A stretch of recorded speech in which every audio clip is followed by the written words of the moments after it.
ওগো মা তুমি এই ধরনের শ্রেষ্ঠ নেয়ামত, তোমারই পদ তলে রয়েছে জান্নাত।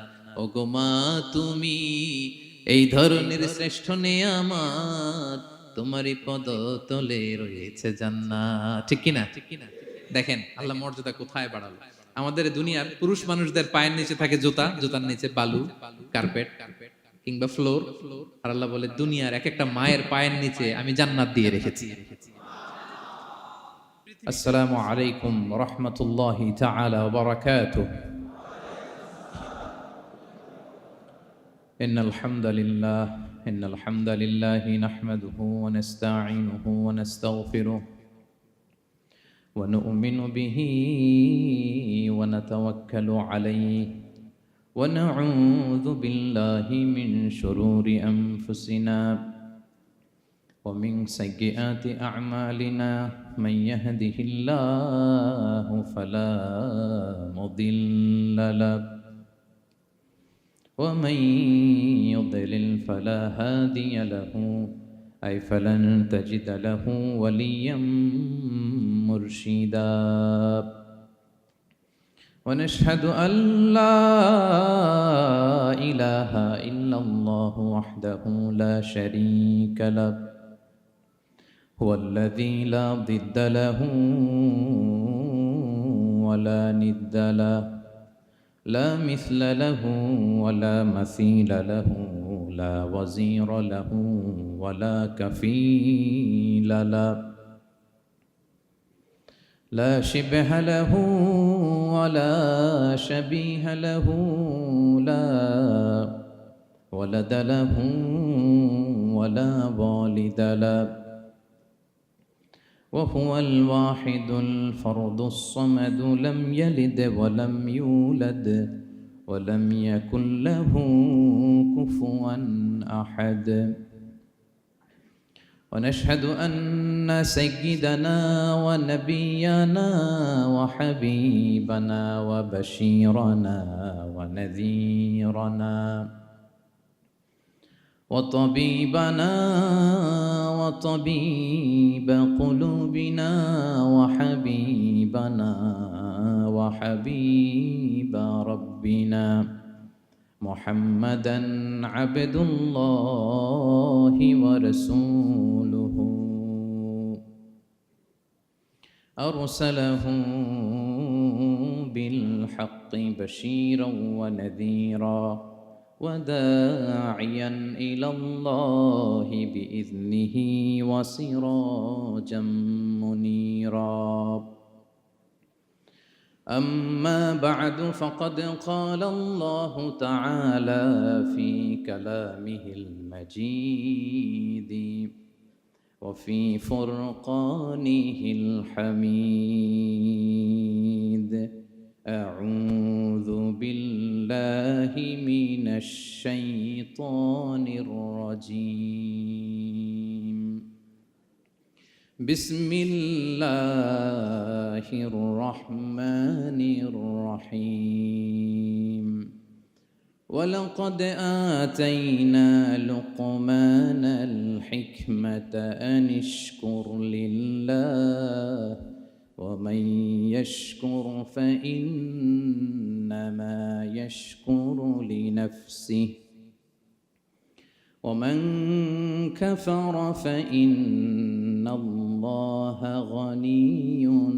حميد إن الله وملائكته يصلون على النبي يا أيها الذين آمنوا صلوا عليه وسلموا تسليما اللهم صل على سيدنا مولانا محمد وعلى آل سيدنا مولانا محمد সবাই একসাথে পড়ুন اللهم صل على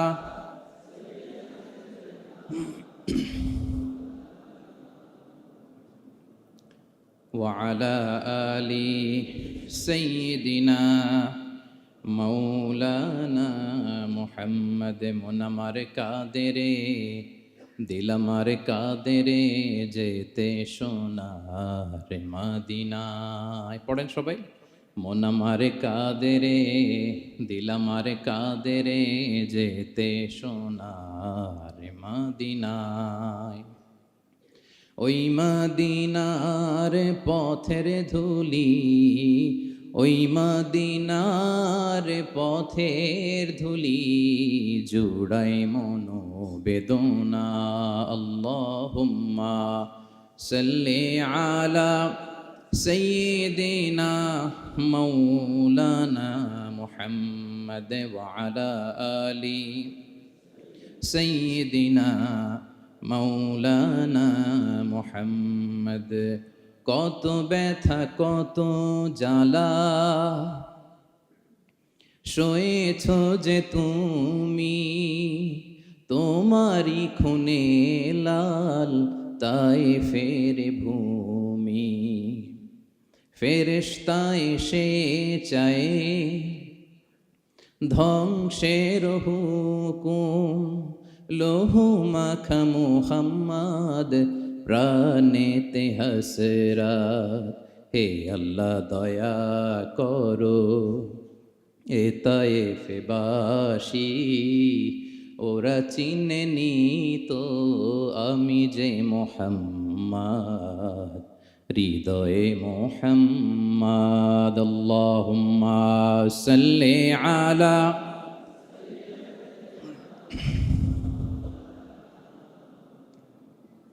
وعلى آل سيدنا مولانا محمد. اللهم صل على محمد وعلى آل محمد كما صليت على إبراهيم وعلى آل إبراهيم إنك حميد مجيد.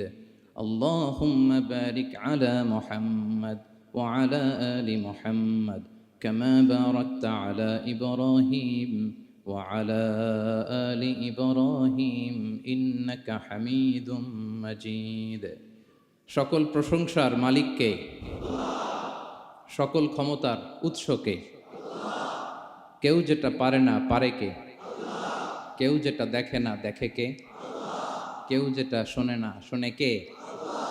সে আল্লাহর আলিশান দরবারে লাখো কোটি শুকর এবং সুজুদ আমরা পড়ে নিচ্ছি কালিমাতুশ শুকর, আলহামদুলিল্লাহ। সবাই একসাথে আওয়াজ করে পড়ুন, রব্বানা লাকাল হামদ হামদান কাসীরান তাইয়্যিবান মুবারাকান ফীহি ইয়া রাব্বি লাকাল হামদু কামা ইয়ানবাগি লিজালালি ওয়াজহিকা ওয়া আযীমি সুলতানিকা। লাকাল হামদু বিল ঈমান, লাকাল হামদু বিল ইসলাম, লাকাল হামদু বিল কুরআন। আল্লাহ রাব্বুল ইজ্জা ওয়াল জালালের দরবারে শুকরিয়া জ্ঞাপনের পাশাপাশি আমি আজকের প্রোগ্রামের যারা অর্গানাইজিং কমিটি, বাংলাদেশি মুসলিম কমিউনিটি, মালয়েশিয়ার উদ্যোগে আজকের যেই গ্র্যান্ড সেন্ট্রো বলরুম ক্লাংয়ের এই এরিয়াতে তাফসির মাহফিল 2023 এই যে চমৎকার তাফসিরের হালাকা বা মজলিসের আয়োজন করা হয়েছে, আমি আমার অন্তরের অন্তঃস্থল থেকে বাংলাদেশি মুসলিম কমিউনিটিকে ধন্যবাদ জানাতে চাই। পাশাপাশি আপনারা যারা বিকেল থেকে এসেছেন, আপনাদের সবাইকে আমি অন্তরের অন্তঃস্থল থেকে শুভেচ্ছা জানাই, মোবারকবাদ জানাই। আহলান ওয়া সাহলান ওয়া মারহাবান বিকুম ফি হাযাল লিকা আত-তাইয়্যিব আল মুবারক। এই বলরুমের যারা অথরিটি আছেন তাদেরকে শুকরিয়া জানাই, মিডিয়া কর্মীর ভাইদের শুকরিয়া জানাই, আজকের প্রোগ্রামের অ্যাঙ্কর, সংবাদকর্মী ভাইয়েরা, ভলান্টিয়ার্স ভাইয়েরা, সবাইকে অন্তরের অন্তঃস্থল থেকে শুকরিয়া জানিয়ে মহাবিশ্বয় মহাগ্রন্থ আল কুরআন আল কারীম থেকে আমরা তাফসির শুনবো। আমরা সবাই পড়ি ইনশাআল্লাহ। আপনারা সবাই সুস্থ আছেন তো? আলহামদুলিল্লাহ। এটা হচ্ছে কোরআনের প্রতি ভালোবাসা মানুষের, কোরআনের মুআজিজা। কোরআন মানুষকে অ্যাট্রাক্ট করে, আকর্ষিত করে। কোরআনের এই ক্ষমতা আছে। রাসূল সাল্লাল্লাহু আলাইহি ওয়াসাল্লামের কণ্ঠের সুমধুর কোরআনের তেলাওয়াত শুনে অনেক কাফের কালিমা পড়ে মুসলমান হয়ে যেত। আজও কোরআনের তেলাওয়াত শুনে, কোরআনের অর্থ পড়ে, কোরআনের তাফসির পড়ে মানুষ আবেগতাড়িত হয়। এটার ইনফ্লুয়েন্স অনেক আলাদা, এটার ইম্প্যাক্ট আলাদা। তো এই যে দুর্বার আকর্ষণ, এটা কোরআনের আকর্ষণ, ঠিক কিনা? আমরা সব সময়ের জন্য কোরআনের সাথে সুসম্পর্ক বজায় রাখতে পারি। আল্লাহ তুমি তৌফিক দান করো। প্রিয় ভাইরা, আমি সূরাতুল লুকমান থেকে একটি আয়াত তেলাওয়াত করেছি। সূরাতুল লুকমানের দ্বিতীয় রুকুর তাফসির আজকে আমরা শুনবো। কততম রুকুর? এটা কোরআনের 31 নম্বর সূরা। এটা মাক্কি সূরা। সূরাতুল লুকমান কি সূরা? মাক্কি সূরা। কোরআনের 31তম সূরা এবং অনেকগুলো রুকু আছে এই সূরায়। আমরা দ্বিতীয় রুকু থেকে কথা শুনব। বেসিকলি এই দ্বিতীয় রুকুতে সাইয়েদনা লুকমান আলাইহিস সালাম ওনার ছেলেকে কিছু অ্যাডভাইস করেছিলেন, উপদেশ। বাবা হিসেবে আমরা আমাদের ছেলেমেয়েদের অ্যাডভাইস করি না? তো উনি ওনার সন্তানকে অ্যাডভাইস করেছিলেন। আর এই অ্যাডভাইসগুলো আল্লাহ তাআলার এত ভালো লেগেছে যে আল্লাহ তাআলা কোরআনের মধ্যে সরাসরি তুলে ধরেছেন। তার মানে আল্লাহ তাআলা বুঝাতে চান আমরাও যেন আমাদের সন্তানদেরকে এই অ্যাডভাইসগুলো করি। এবং আপনি অবাক হবেন, আমরা যখন তাফসিরের ইন ডেপথ তাফসিরে যাব, ভিতরে ঢুকবো, আপনি অবাক হবেন যে 3000 বছর আগের সেই উপদেশমালা কিভাবে মডার্ন টাইমের সাথে এত প্রাসঙ্গিক হতে পারে। আজ থেকে প্রায় 3000 বছর আগের piece of advises, 3000 years back in the history. এত আগের উপদেশ, দেখবেন যে মনে হচ্ছে বর্তমান সময়ের জন্য এই উপদেশগুলো আল্লাহ ধরে ধরে কোরআনে তুলে ধরেছেন। তো এই জন্য আমাদের ছেলে মেয়েদেরকে আমরা কি নসিহত করব, এত দিকে তাকানোর দরকার নেই। বাসায় যে সূরা লুকমান খুলবেন, 31তম সূরা, 12 নম্বর আয়াত থেকে 19 নম্বর আয়াত পর্যন্ত। এই 8টা আয়াত আল্লাহ যা বলেছেন আপনি আর ভাবি মিলে সন্তানদেরকে এটা শোনাবেন। গুড ইনাফ, আর কিছু লাগবে না। প্রিয় ভাইরা, সন্তান আল্লাহর দেয়া অনেক বড় নেয়ামত। আল্লাহু আকবার। নেককার সন্তান আল্লাহর কাছে চাইতে হয়, চেয়ে নিতে হয়। নবীরা দোয়া করেছেন, রব্বি হাবলি মিনাস সলিহিন, আল্লাহ নেককার সন্তান দেন। হে আল্লাহ, নেককার পুণ্যবান সন্তান দেন। আল্লাহ এমন সন্তান দেন যাদেরকে দেখলে আমাদের চোখ জুড়ায়। রব্বি জাআলনি মুকিমাস সলাতি ওয়া মিন যুররিয়াতি, আল্লাহ আমাকেও নামাজ কায়েমকারী বানান, আমার সন্তানকেও বানান। তো সন্তানের জন্য দোয়া করতে হয়, নেককার সন্তান চাইতে হয়। আপনারা যারা বিয়ে করেছেন এখনো সন্তান পান নাই, আল্লাহ তাআলা আপনাদেরকে অচিরেই এই সন্তান দান করে আপনাদেরকে ধন্য করুক। যারা এখনো বিয়ে করেননি, বিয়ের পরে আল্লাহ তাআলা আপনাদেরকে সন্তান দান করুক। এটা অনেক বড় নেয়ামা, এটা অনেক বড় নেয়ামা, এটা আল্লাহর কাছে চাইতে হয়। তো এই আলোচনাটা সবার সাথে প্রাসঙ্গিক। যারা বাবা তাদের তো লাগবে ইনস্ট্যান্ট, আজকে রাত্রে যেই শোনাইতে পারবেন। যারা বাবা হতে যাচ্ছেন তারাও আগে থেকে জেনে রাখলেন, ওয়েল প্রিপেয়ার্ড। আর যারা এখনো বিয়েই করেন নাই, প্ল্যান করে রাখেন যে এইটা আমি আমার ওয়াইফের সাথে প্ল্যান করে এই নাসিহাগুলো আমার সন্তানদেরকে আমরা শোনাবো। সবাই পড়ুন ইনশাআল্লাহ। এবার প্রশ্ন করি, উত্তর দেন। সূরাটার নাম কি? মাক্কি না মাদানী? কত নম্বর সূরা কোরআনের? 31 নম্বর সূরা। আচ্ছা প্রিয় ভাইয়েরা, কালামুল্লাহ মাজিদে কুরআন আল কারিমে আল্লাহ তাআলা মানুষের নামে মোট 8টি সূরা দিয়েছেন। মানুষের নামে কয়টি? এর মধ্যে 6টি সূরা 6 জন নবীর নামে। 6টি সূরা 6 জন। সূরা হুদ, সূরা ইউসুফ, সূরা ইউনুস, সূরা মুহাম্মদ, সূরা নূহ, সূরা ইব্রাহিম। এই 6 জন নবীর নামে 6টা সূরা। আর মানুষের নামে মোট 8টা, নবীর নামে গেল 6টা, আর রইল কয়টা? 2টা।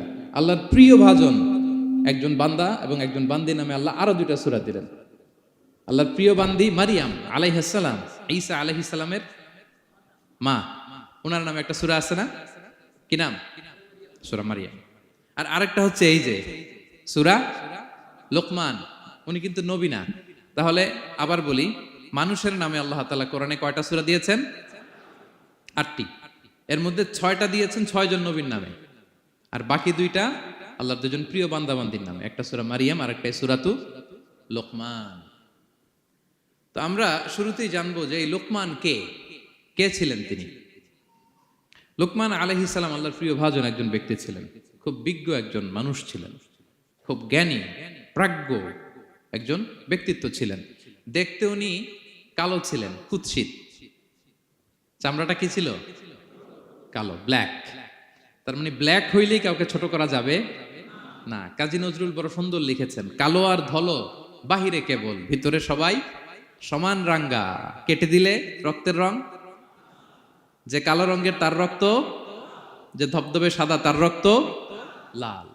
তাহলে ব্ল্যাক হইলেই কাউকে ছোট করা চলবে না। সাইয়েদনা লুকমান আল হাকিম কুৎসিত বর্ণের একজন মানুষ ছিলেন, খাটো একজন মানুষ ছিলেন। কোথায় থাকতেন? মিশর, সুদান, ইথিওপিয়া, যেটা আগের নাম ছিল হাবাসা, এই রিজিয়নে। কেউ কেউ বলেছেন মিশরের কোন একটা এলাকায়, কেউ সুদান, কেউ ইথিওপিয়া। তো রিজিয়নটা কাছাকাছি। কি করতেন?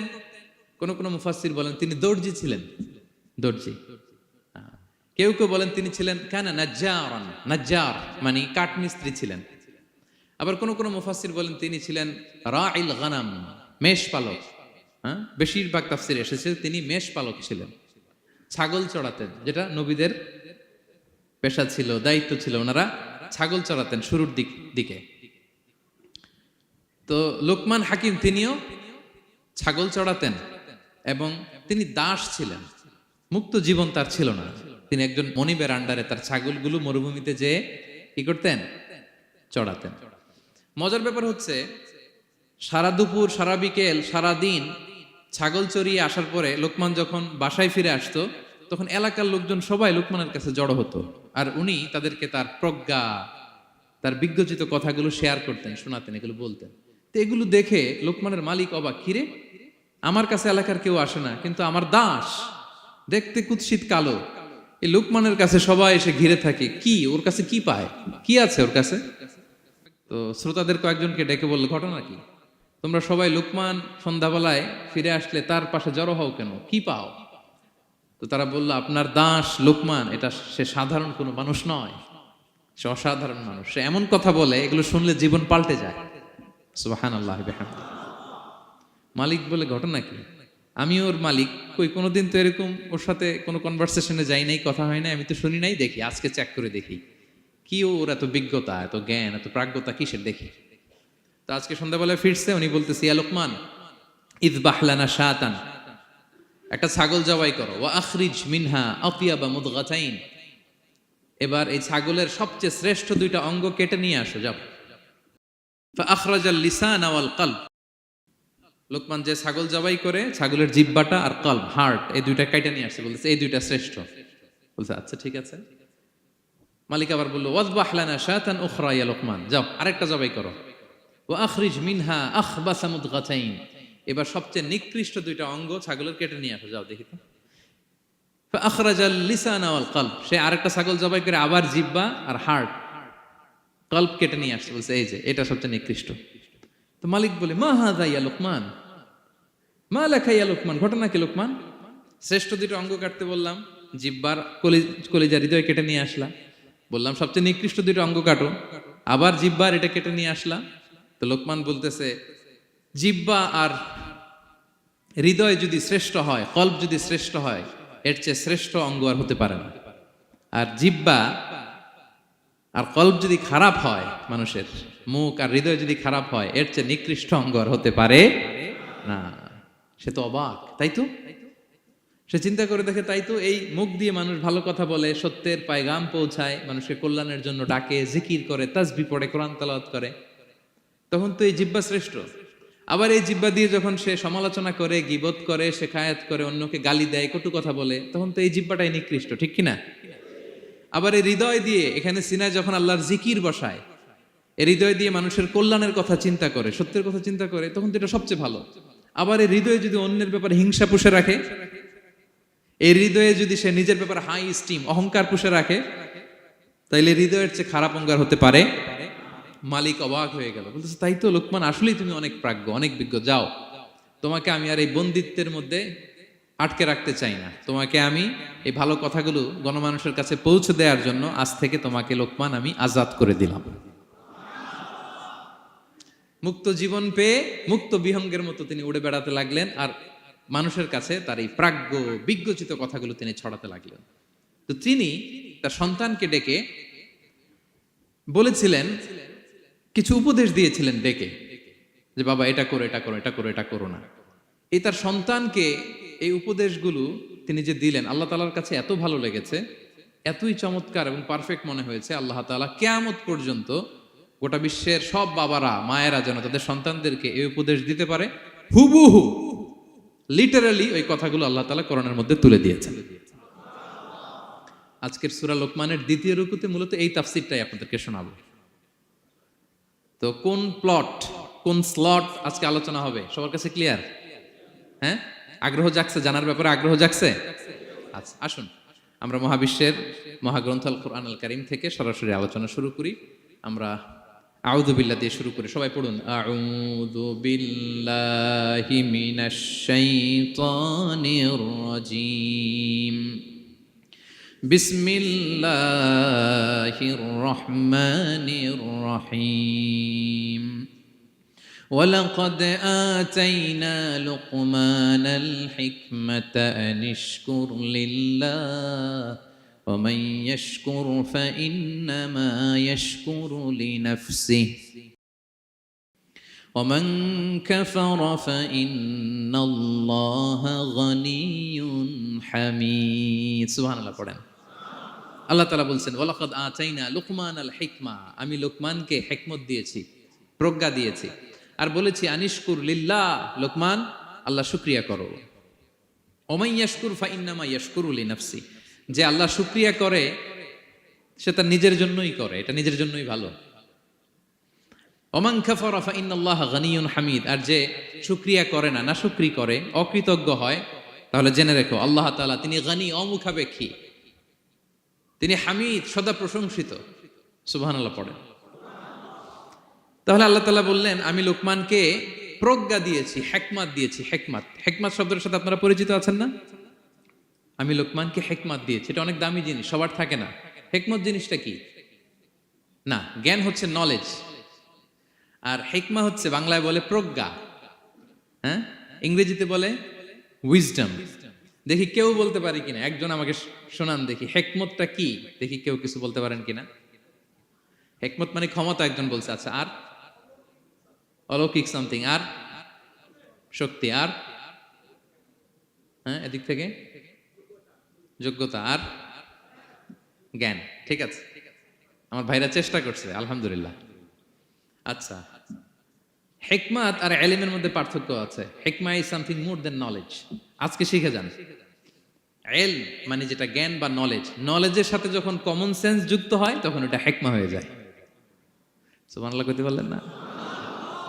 নলেজ, নলেজ আর common sense, I repeat, knowledge আর কমন সেন্স ইকুয়াল টু হিকমা বা উইজডম। শুধু জ্ঞান থাকলেই হয় না, জ্ঞানটা কিভাবে আপনি অ্যাপ্রোচ করবেন, প্রচার করবেন, প্রেজেন্টেশন করবেন, উপস্থাপন করবেন, এটা জানার দরকার আছে না নাই? অনেকের অনেক জ্ঞান আছে কিন্তু কিভাবে বলতে হয়, কতটুকু বলতে হয় এটা জানে না, তাই না? তাহলে জ্ঞানকে কাজে লাগানোর যে মেকানিজম, যে কর্মকৌশল, এটার নাম হিকমা। আল্লাহ বলেছেন হিকমতের সাথে দাওয়াত দাও, উদউ ইলা সাবিলি রাব্বিকা বিল হিকমা, হিকমতের সাথে দাওয়াত দাও। নামাজ পড়া ফরজ, সবাই জানি না আমরা, এটারে বলে ইলম।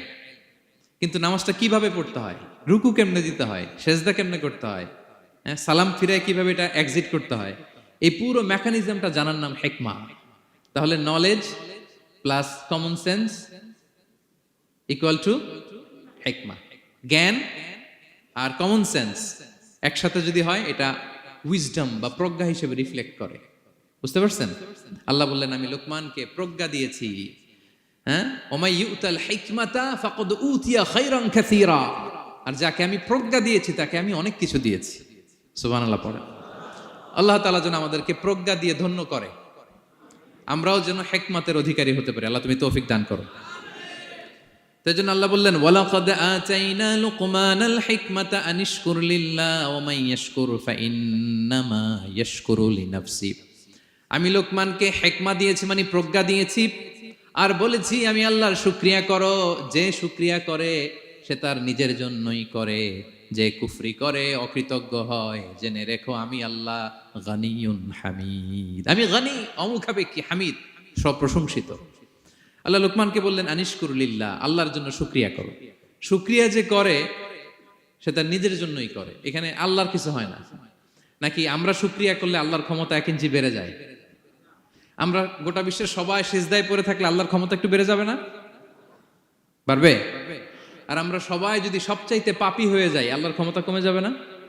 কমবে? তাহলে লাভ লস আল্লাহর কিছু নাই, লাভ লস সব কাদের? আওয়াজ করে সবাই বলুন, লাভ লস কাদের? শুকরিয়া করলে আমাদের লাভ। লা ইন শাকারতুম লা আযীদান্নাকুম ওয়া লা ইন কাফারতুম ইন্না আযাবি লাশাদীদ। আল্লাহ বলেন, যদি তোমরা শুকরিয়া করো নেয়ামত বাড়িয়ে দেব, আর যদি কুফরি করো জেনে রেখো আমার আযাব, আমার পানিশমেন্ট, আমার শাস্তি বড় করা। আমি আল্লাহ সব সময় ধরি না, ধরলে ছাড়ি না। ঠিক কি না? ধরে ধরে ধরে না, ধরলে আল্লাহ ছাড়ে না। শুকরিয়া করলে তিনি বাড়াতে থাকে, দিতেই থাকে। শুকরিয়া করবেন তো পাবেন, নিয়ামতে শুকরিয়া করবেন তো পাবেন, করবেন তো পাবেন। তো শুকরিয়া করলে আমাদের লাভ, আমাদের লাভ। হাদিসে কুদসিতে আল্লাহ বলেছেন, এই বানি আদম সবাই মিলে, হ্যাঁ, আলা আতকা কলবি রাজুলিন ওয়াহিদ, তোমরা যদি সবাই সবচেয়ে মুত্তাকি হয়ে যাও, ইবাদতে লুটিয়ে পড়ো সবাই, আমার কিচ্ছু পারবে না। আর তোমরা সবাই যদি আফজারি কলবি রাজুল ওয়াহিদ, সবচেয়ে নিকৃষ্ট আত্মার মানুষ হও, পাপাচারে ডুবে যাও, আমি আল্লাহর ক্ষমতার 1 ইঞ্চিও কমবে না। তাহলে শুকরিয়া করলে কাদের লাভ?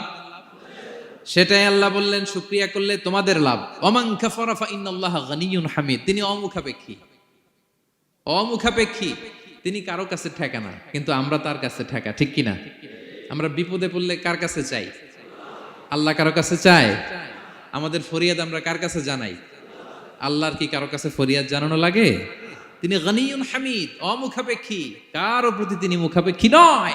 গোটা বিশ্ব তার কাছে প্রার্থনা করে, গোটা বিশ্ব মুখ থুবড়ে তার কাছে পড়ে থাকে, গোটা বিশ্ব লুটিয়ে পড়ে সিজদায় পড়ে তার কাছে রোনাজরি করে, কিন্তু তিনি কারো কাছে কিছু চেতে হয় না। তিনি গানিয়্যুন হামিদ। এরপর আল্লাহ তাআলা সাইয়েদনা লুকমান আলাইহিস সালাম সন্তানকে কি উপদেশ দিলেন এর পরের আয়াত থেকে শুরু করলেন। আল্লাহ তাআলা বললেন, ওয়া ইয ক্বালা লুকমানু লিবনিহি ওয়া হুয়া ইয়াইযুহু ইয়া বুনাইয়া লা তুশরিক বিল্লাহ ইন্নাশ শিরকা লাযুলমুন আযীম। আল্লাহ বললেন, স্মরণ করুন সে সময়ের কথা যখন লোকমান তার সন্তানকে বলেছিল, কি অবস্থায়? ওয়া হুয়া ইয়াইযুহু, ওয়াজ করতেছিল, ছেলেকে নাসিহাত করতেছিল, কাউন্সেলিং করতেছিল। ফ্যামিলিতে এটা খুব জরুরি, নাসিহা করা, একে অপরকে উপদেশ দেয়া। কারণ আদ-দীনু আন-নাসিহা, দিন মানেই কল্যাণ কামনা করা, দিন মানেই অন্যকে কি দেয়া? উপদেশ দেয়া, নাসিহা দেয়া। এটা যেন আমরা দেই। এজন্য ফ্যামিলি কাউন্সেলিংটা জরুরি। নিজেই হুট করে সব সিদ্ধান্ত নেবেন না। আপনার স্ত্রীর সাথে পরামর্শ করুন, আপনার সন্তানদের সাথে পরামর্শ করুন। দেখেন সাইয়েদনা ইব্রাহিম আলাইহিস সালাম, তিনি স্বপ্নে দেখলেন তিনি ইসমাইলকে জবাই করতেছে। এটা দেখেই ডিরেক্টলি জবাই করতে উদ্যত হলেন না। তিনি ছেলেকে বললেন, ফানজুর মাযা তারা ইন্নী রাআইতু ফিল মানামি আন্নী আযবাহুক। ইসমাইল, আমি স্বপ্নে দেখেছি যে আমি তোমাকে কি করছি? জবাই করছি। ফানজুর মাযা তারা, what's your opinion about it, what do you think about it. এবার বলো তোমার অপিনিয়ন কি, তুমি কি ভাবছো? আমি দেখেছি তোমাকে জবাই করছি, তোমার অপিনিয়ন বলো। দেখেন, যেমন বাবা তেমন ছেলে, বাপ কা বেটা সিপাহী কা ঘোড়া, কুছ না হতো থোড়া থোড়া। সুবহানাল্লাহ বিহামদি। যেমন বাবা তেমন ছেলে। ছেলে বলে, ইয়া আবাতি ফাআল মা তুমার, বাবা আপনি যা দেখেছেন তাই করেন। সাতাজিদুনি ইনশাআল্লাহু মিনাস সাবিরিন, আপনি অচিরে আমাকে ধৈর্যশীলদের অন্তর্ভুক্ত পাবেন। আল্লাহু আকবার। বাবা আপনি ভয় পাবেন না, বিচলিত হবেন না, আমার কারণে আপনি আল্লাহর কাছে লজ্জিত হবেন না। আপনি যেমনটি দেখেছেন তেমনটি করুন, ভয় পাবেন না, অচিরেই আপনি আমাকে ধৈর্যশীলদের অন্তর্ভুক্ত পাবেন। যেমন বাবা তেমন ছেলে, ঠিক তেমন রেসপন্স, ঠিক তেমন উত্তর। সাথে সাথে বললেন, বাবা আপনি ভয় পাবেন না, করুন। তো দেখেন, আল্লাহর নবী ইব্রাহিম আলাইহিস সালাম স্বপ্নে যেটা দেখেছেন আল্লাহর পক্ষ থেকে এসেছে। চাইলেই তো ছুরি চালাতে পারতেন, চালিয়েছেন? কি করছেন? পরামর্শ করেছেন, কাউন্সেলিং করেছেন। ফ্যামিলি কাউন্সেলিংটা খুবই জরুরি। This is the first and foremost reminder tonight. আজকের তাফসির থেকে প্রথম রিমাইন্ডার এটা, যে বাসায় আমরা কাউন্সেলিং করব, বড় কোনো সিদ্ধান্ত নিতে গেলে পরামর্শ করব, যেমনটি নবী আলাইহিস সালাম ওনারা করেছেন। ঠিক কিনা? তাহলে সাইয়েদনা লুকমান আলাইহিস সালাম ছেলেকে উপদেশ দিচ্ছেন, আর উপদেশের ভাষা হতে হবে কোমল। দেখেন এখানে আল্লাহ তাআলা যেটা ব্যবহার করেছেন ইয়া বুনাইয়া, যারা আরবি জানেন, বুনাইয়া শব্দটা কিন্তু সাধারণ শব্দ না।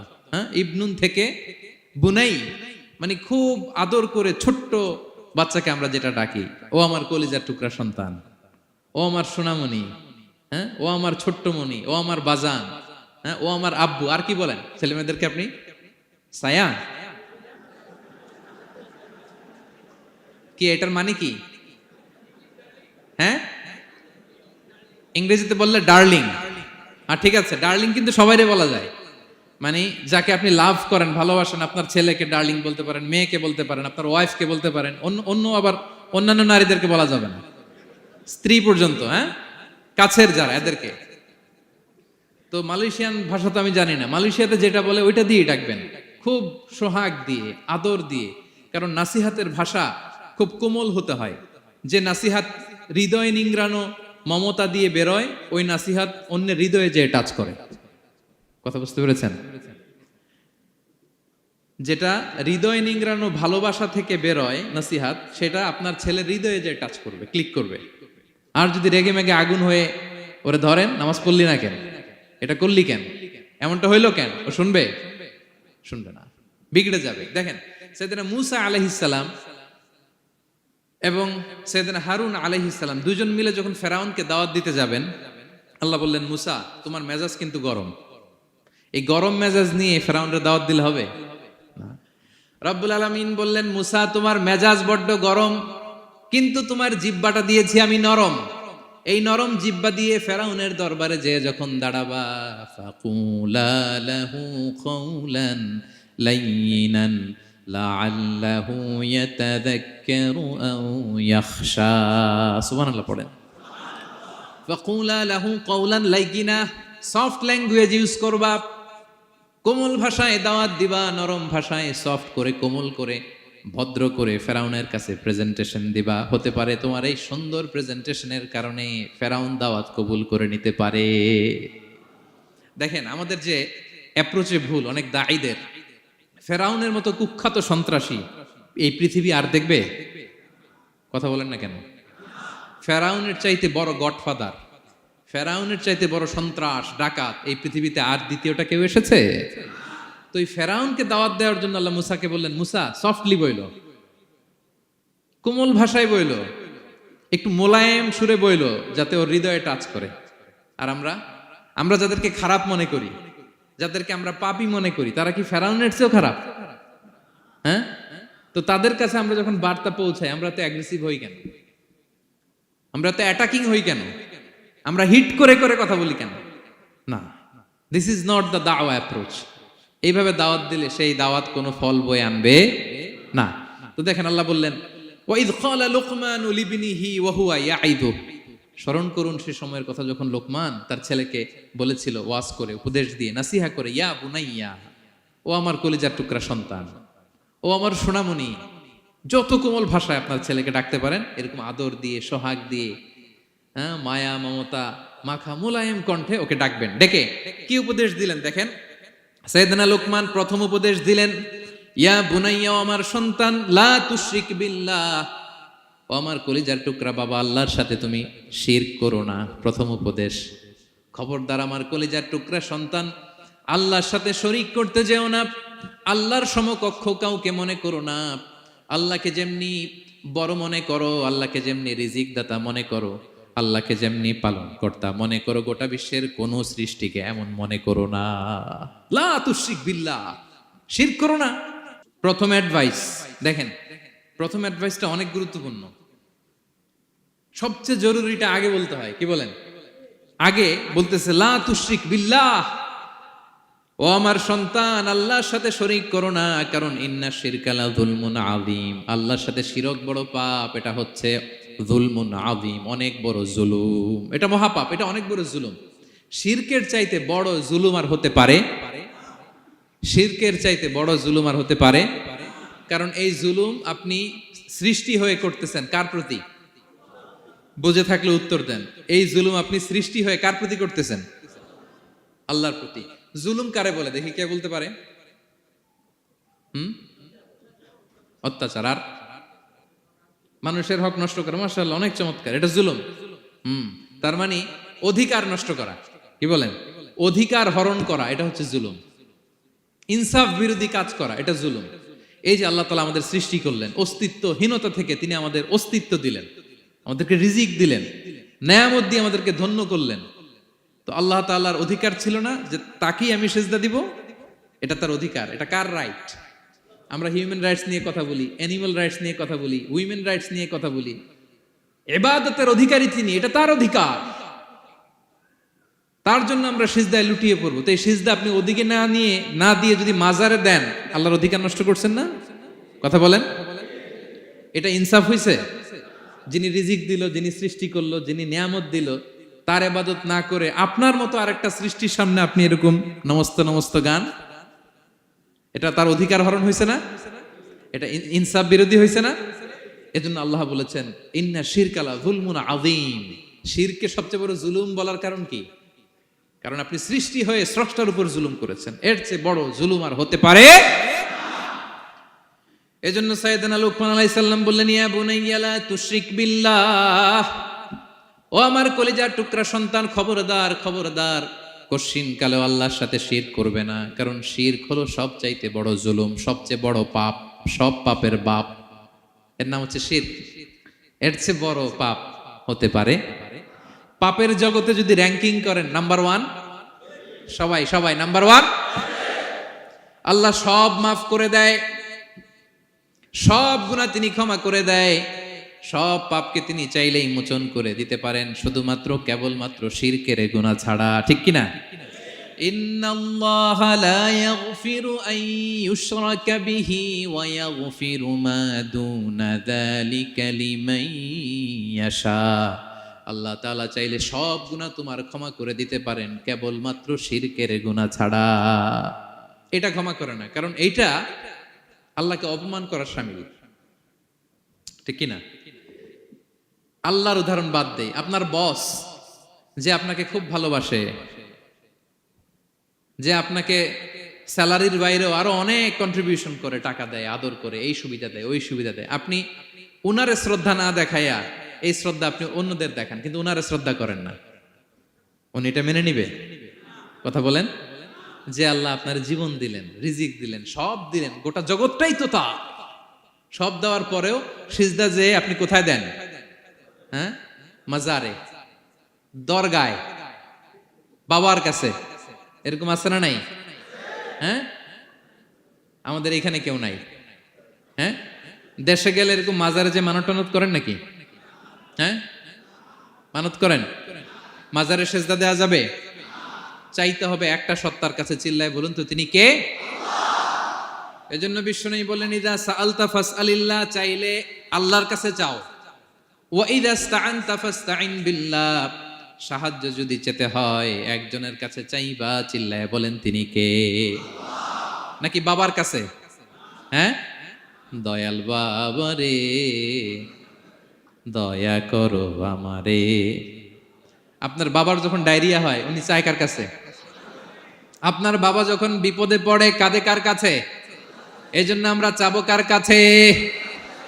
দয়ালা আল্লাহ রে দয়া করো আমারে, এটা বলতে হবে। ঠিক কিনা? বলেন সবাই, দয়ালা আল্লাহ রে দয়া করো আমারে।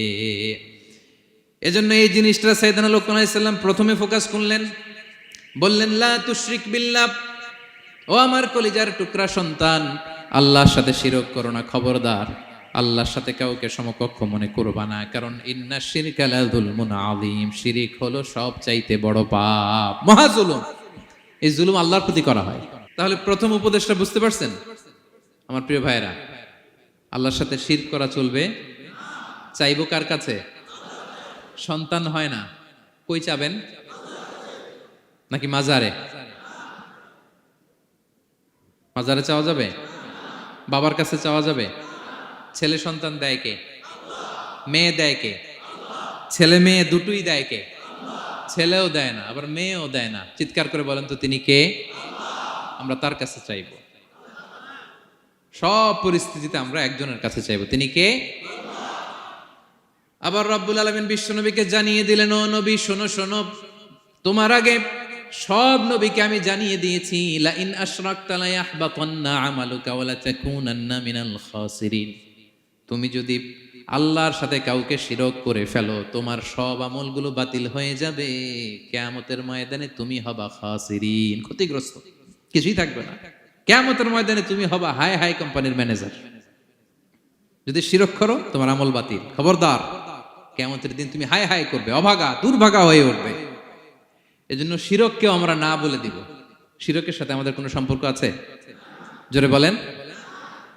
গুরুত্বপূর্ণ পয়েন্ট, এজন্য ছেলেকে আগে বললো, বাবা খবরদার শিরক করো না। আবার হাদিসে কুদসিতে রব্বুল আলামিন বলেন, গোলাম কিয়ামতের কঠিন ময়দানে গোটা জমিন পরিমাণ গুনার বোঝা নিয়ে যদি তুমি আমি আল্লাহর দরবারে হাজির হয়ে যাও, আর ওই গুনার বোঝার মধ্যে যদি শিরকের গুনাহ না থাকে, আমি আল্লাহ গোটা জমিন পরিমাণ ক্ষমার বস্তা নিয়ে তোমার কাছে হাজির হয়ে যাব। কথাটার ওজন দেখছেন? জমিন পরিমাণ গুনাহ নিয়ে আসছো আমার কাছে কিয়ামতের দিন। ওই গুনার মধ্যে অনেক ধরনের গুনাহ, নামাজ পড়ো নাই, রোজা রাখো নাই, এই করছো সেই করছো, কিন্তু এই গুনার বিশাল পৃথিবী পরিমাণ গুনার বোঝার মধ্যে শিরকের গুনাহ নাই। তাহলে আমি আল্লাহ এই দুনিয়া পরিমাণ ক্ষমার বোঝা নিয়ে তোমার কাছে চলে আসবো। শিরক করা যাবে? তাহলে প্রথম উপদেশ দিলেন, হে আমার কলিজার টুকরা সন্তান, শিরক করো না, শিরক করো না। আমার ভাইয়েরা, আমার কলিজার টুকরা ক্লাঙের ভাইয়েরা, সন্তানদেরকে এই শিরকের ব্যাপারে, শিরকের ভয়াবহতার ব্যাপারে আপনাকে জানাতে হবে। It's your duty. আপনি শুধু বাবা হইলেই চলবে না, আপনার ছেলে মেয়ে কোন পথে চলবে এটা আপনাকে ঠিক করে দিতে হবে। ওরা এখন ছোট, ছোট থেকে যদি এই তাকওয়ার সফটওয়্যারকে ইনস্টল করে দেন, ওই সফটওয়্যার দিয়ে তার জীবন চলবে, ঠিক কিনা? হ্যাঁ, ওরা যখন ছোট থাকে কাদা মাটির মতো থাকে, কাদার মাটিকে যেমন ডিজাইন করতে মনে চায় করা যায় না? একই কাদা মাটি দিয়ে বল বানানো যায়, ঘর বানানো যায়, পুতুল বানানো যায়, ওই এটা বানানো যায়, অনেক কিছু বানানো যায়। কিন্তু এটা যখন শুকিয়ে শক্ত হয়ে যায়, আর কিছু করা যায়? হ্যাঁ, আমাদের আঞ্চলিক ভাষায় বলে কাঁচা না নোয়ালে বাস, পাকলে করে। ছোটবেলা থেকেই now this is the high time ওদেরকে এডুকেট করার, এখন মোক্ষম সময়। এটা আপনার রেসপন্সিবিলিটি, বাবা হিসেবে করতেই হবে। নতুন প্রজন্মকে আমাদের বাঁচাতেই হবে, ঠিক কিনা? মানুষের পেট থেকে বেরোলেই কেউ মানুষ হয় না। গরুর পেট থেকে যেটা বেরোয় ওটা গরু, ছাগলের পেট থেকে বেরোলেই ছাগল হয়ে যায়, হাতির পেট থেকে বেরোলেই হাতি হয়ে যায়। কিন্তু মানুষের পেট থেকে একটা কিছু বেরোলেই ওটা মানুষ হয়, ওটার মানুষ বানাতে হয়। কি করতে হয়? মানুষ বানাতে হয়। গরুকে কেউ কোনোদিন বলে না তুই গরুর মতন গরু হ। ছাগলরে কেউ কোনোদিন কইছে যে তুই ছাগলের মতো ছাগল হ। কিন্তু এই মানুষকেই বলা হয় তুমি মানুষের মতো মানুষ হও, মানুষের মতো মানুষ হও। মানুষের মতো মানুষের বড্ড অভাব, ঠিক কিনা? তো আমাদের ছেলেমেয়েরা মানুষের মতো মানুষ হোক, আমরা চাই কি চাই না? এই উপদেশগুলো আমাদের দিতে হবে, ওদেরকে জানাতে হবে। ছোট্ট মানুষ অনেক কিছুই বুঝে না, ওদেরকে কোনটা সত্যবাদিতা, কোনটা ন্যায়পরায়ণতা, কোনটা আমানতদারিতা, কোনটা চুরি ধরে ধরে বোঝাতে হয়। আমাদের ছোট্ট সোনামণিরা দেখবেন ছোটবেলায় ওই ছোট অবস্থায় যারা থাকে, ছোট স্কুলে যায়, স্কুলে যে আরেকজনের পেন্সিল ব্যাগে করে নিয়ে আসে দেখবেন। মানে ওরে দিচ্ছেন আপনি ব্লু কালারের, ওর এটা ভালো লাগে নাই, ওর ভালো লাগছে পিঙ্ক কালারের একটা, তো আরেকজনের পিঙ্ক কালারের পেন্সিল ব্যাগে করে নিয়ে আসছে, রাবার নিয়ে আসছে। ও খারাপ মনে আনে নাই, কারণ ও জানে না, ও ভাবছে যেটা সুন্দর লাগে ওইটাই মনে হয় আমার। কিন্তু অন্যের জিনিস যে না বলে নিয়ে আসলে এটারে চুরি বলে, ওইটা জানেই না। তো এগুলো ওদেরকে জানানোর, শিখানোর দরকার আছে না নাই? দায়িত্বটা কার? বাবা মায়ের। আমার প্রিয় ভাইয়েরা, সন্তানদেরকে যেন আমরা গাইড করি, ইনস্ট্রাক্ট করি, আমরা যেন ওদেরকে শিখাই কোনটা সত্য কোনটা মিথ্যা। এখন তো এই যে সোশ্যাল মিডিয়ার যুগ, এটা ছাড়া খেতেই চায় না, তাই না? ঘুমাতেই চায় না। সে কি দেখে এটা আপনার জানতে হবে। সে কোথায় যায়, সে কার সাথে মেশে, সে কোন সাইটগুলো ব্রাউজ করে, এটা বাবা হিসেবে জানার দরকার আছে না নাই? প্যারেন্টিং কন্ট্রোলের একটা ব্যবস্থাপনা আছে, আপনি কন্ট্রোল করে দিতে পারবেন। আপনি সাইন করে দিবেন ইউটিউবে আপনার জিমেল দিয়ে, ও কি দেখে আপনি সব চেক করতে পারবেন হিস্ট্রিতে। যুগ যেমন, ওই যুগের মেডিসিনও তেমন। ওইভাবে আপনাকে নিয়ন্ত্রণ করতে হবে, কারণ এই যুগে আমাদের তরুণ শিশু কিশোররা এত এত চ্যালেঞ্জের সম্মুখীন হচ্ছে যেটা আগে কখনো হয় নাই। The world is changing so fast, it's very difficult to handle our teenagers. ওদের প্রশ্ন শুনলে আপনি অবাক হয়ে যাবেন। আমি উত্তর দিতে পারি না মাঝে মাঝে। আমার ছোট মেয়ের অনেক প্রশ্নের উত্তর দিতে পারি না, মানে পারি, ও মানতে চায় না, আর্গুও করে, এমন এমন কথা বলে যেগুলো আমরা 10-15 বছর বয়সেও শিখি নাই। আজকে 5-6 বছরের ছোট বাচ্চা ছেলে মেয়ে আপনাকে এমন প্রশ্ন করবে আপনি অবাক হয়ে যাবেন। এই জন্য ছোটবেলা থেকেই ওদের মন মস্তিষ্কের ভেতরে এই ইসলামের শিক্ষাটা ঢুকাই দিতে হবে আমার ভাইয়েরা। ইসলাম সেটাই চায় যে এইমাত্র জন্মগ্রহণ করছে যে বাচ্চাটা, নবজাতক, নিউ বর্ন বেবি, ওর আমল নামা শুরু হয়েছে? সবাই বলেন, এইমাত্র ভূমিষ্ঠ একটা বাচ্চার আমল নামা শুরু হয়েছে? তারপরে ইসলাম বলে ওর কানের সামনে আল্লাহু আকবার বলে আল্লাহর নামটা ঢুকিয়ে দাও।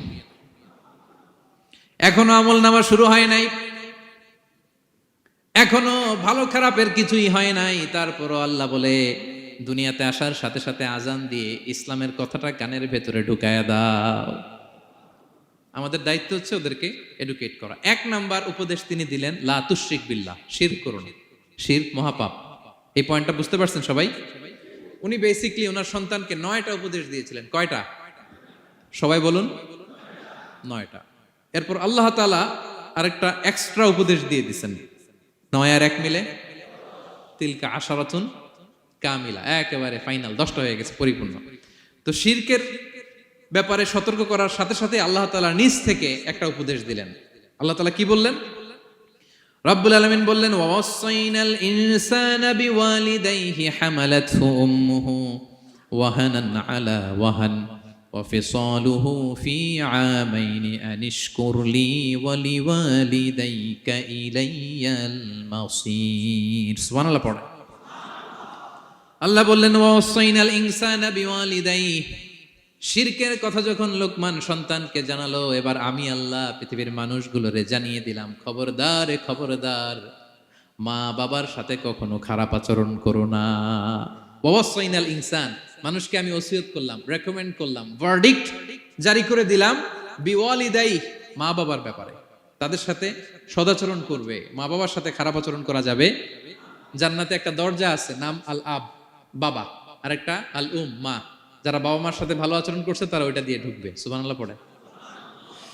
এক লোক বললেন, ইয়া রাসূলুল্লাহ, আমার মাকে কাঁধে করে কাবার চারদিকে ঘুরিয়েছি, তাওয়াফ করিয়েছি, প্রচন্ড রোদের মধ্যে আমার মাকে কাঁধে করে কাবার চারদিকে লাব্বাইক লাব্বাইক বলে অনেকবার ঘুরিয়েছি। ইয়া রাসূলুল্লাহ, আপনি আমাকে বলে দেন, ছোটবেলা যখন আমি আমার মায়ের বুকের দুধ খেয়েছি ওই দুধের শোধটুকু আদায় হয়েছে কিনা? বিষ্ণুই বললেন, কি প্রশ্ন করলা তুমি? লাউ কাতাতা জিলদাক, তুমি যদি তোমার গায়ের চামড়া কেটে জুতা বানিয়ে দাও, চামড়াটা কেটে শুকিয়ে যদি জুতা বানিয়ে তোমার মায়ের পায়ের নিচে দিয়ে দাও, ছোটবেলায় মায়ের বুকের যে দুধ খেয়েছো, একটা দুধের 1 ঢোক দুধ খাওয়ার শোধ আদায় হবে না। 1 ঢোক যে দুধ খাইছো ওইটারই শোধ আদায় হবে না। খবরদার খবরদার, বাবা মার ব্যাপারে সাবধান।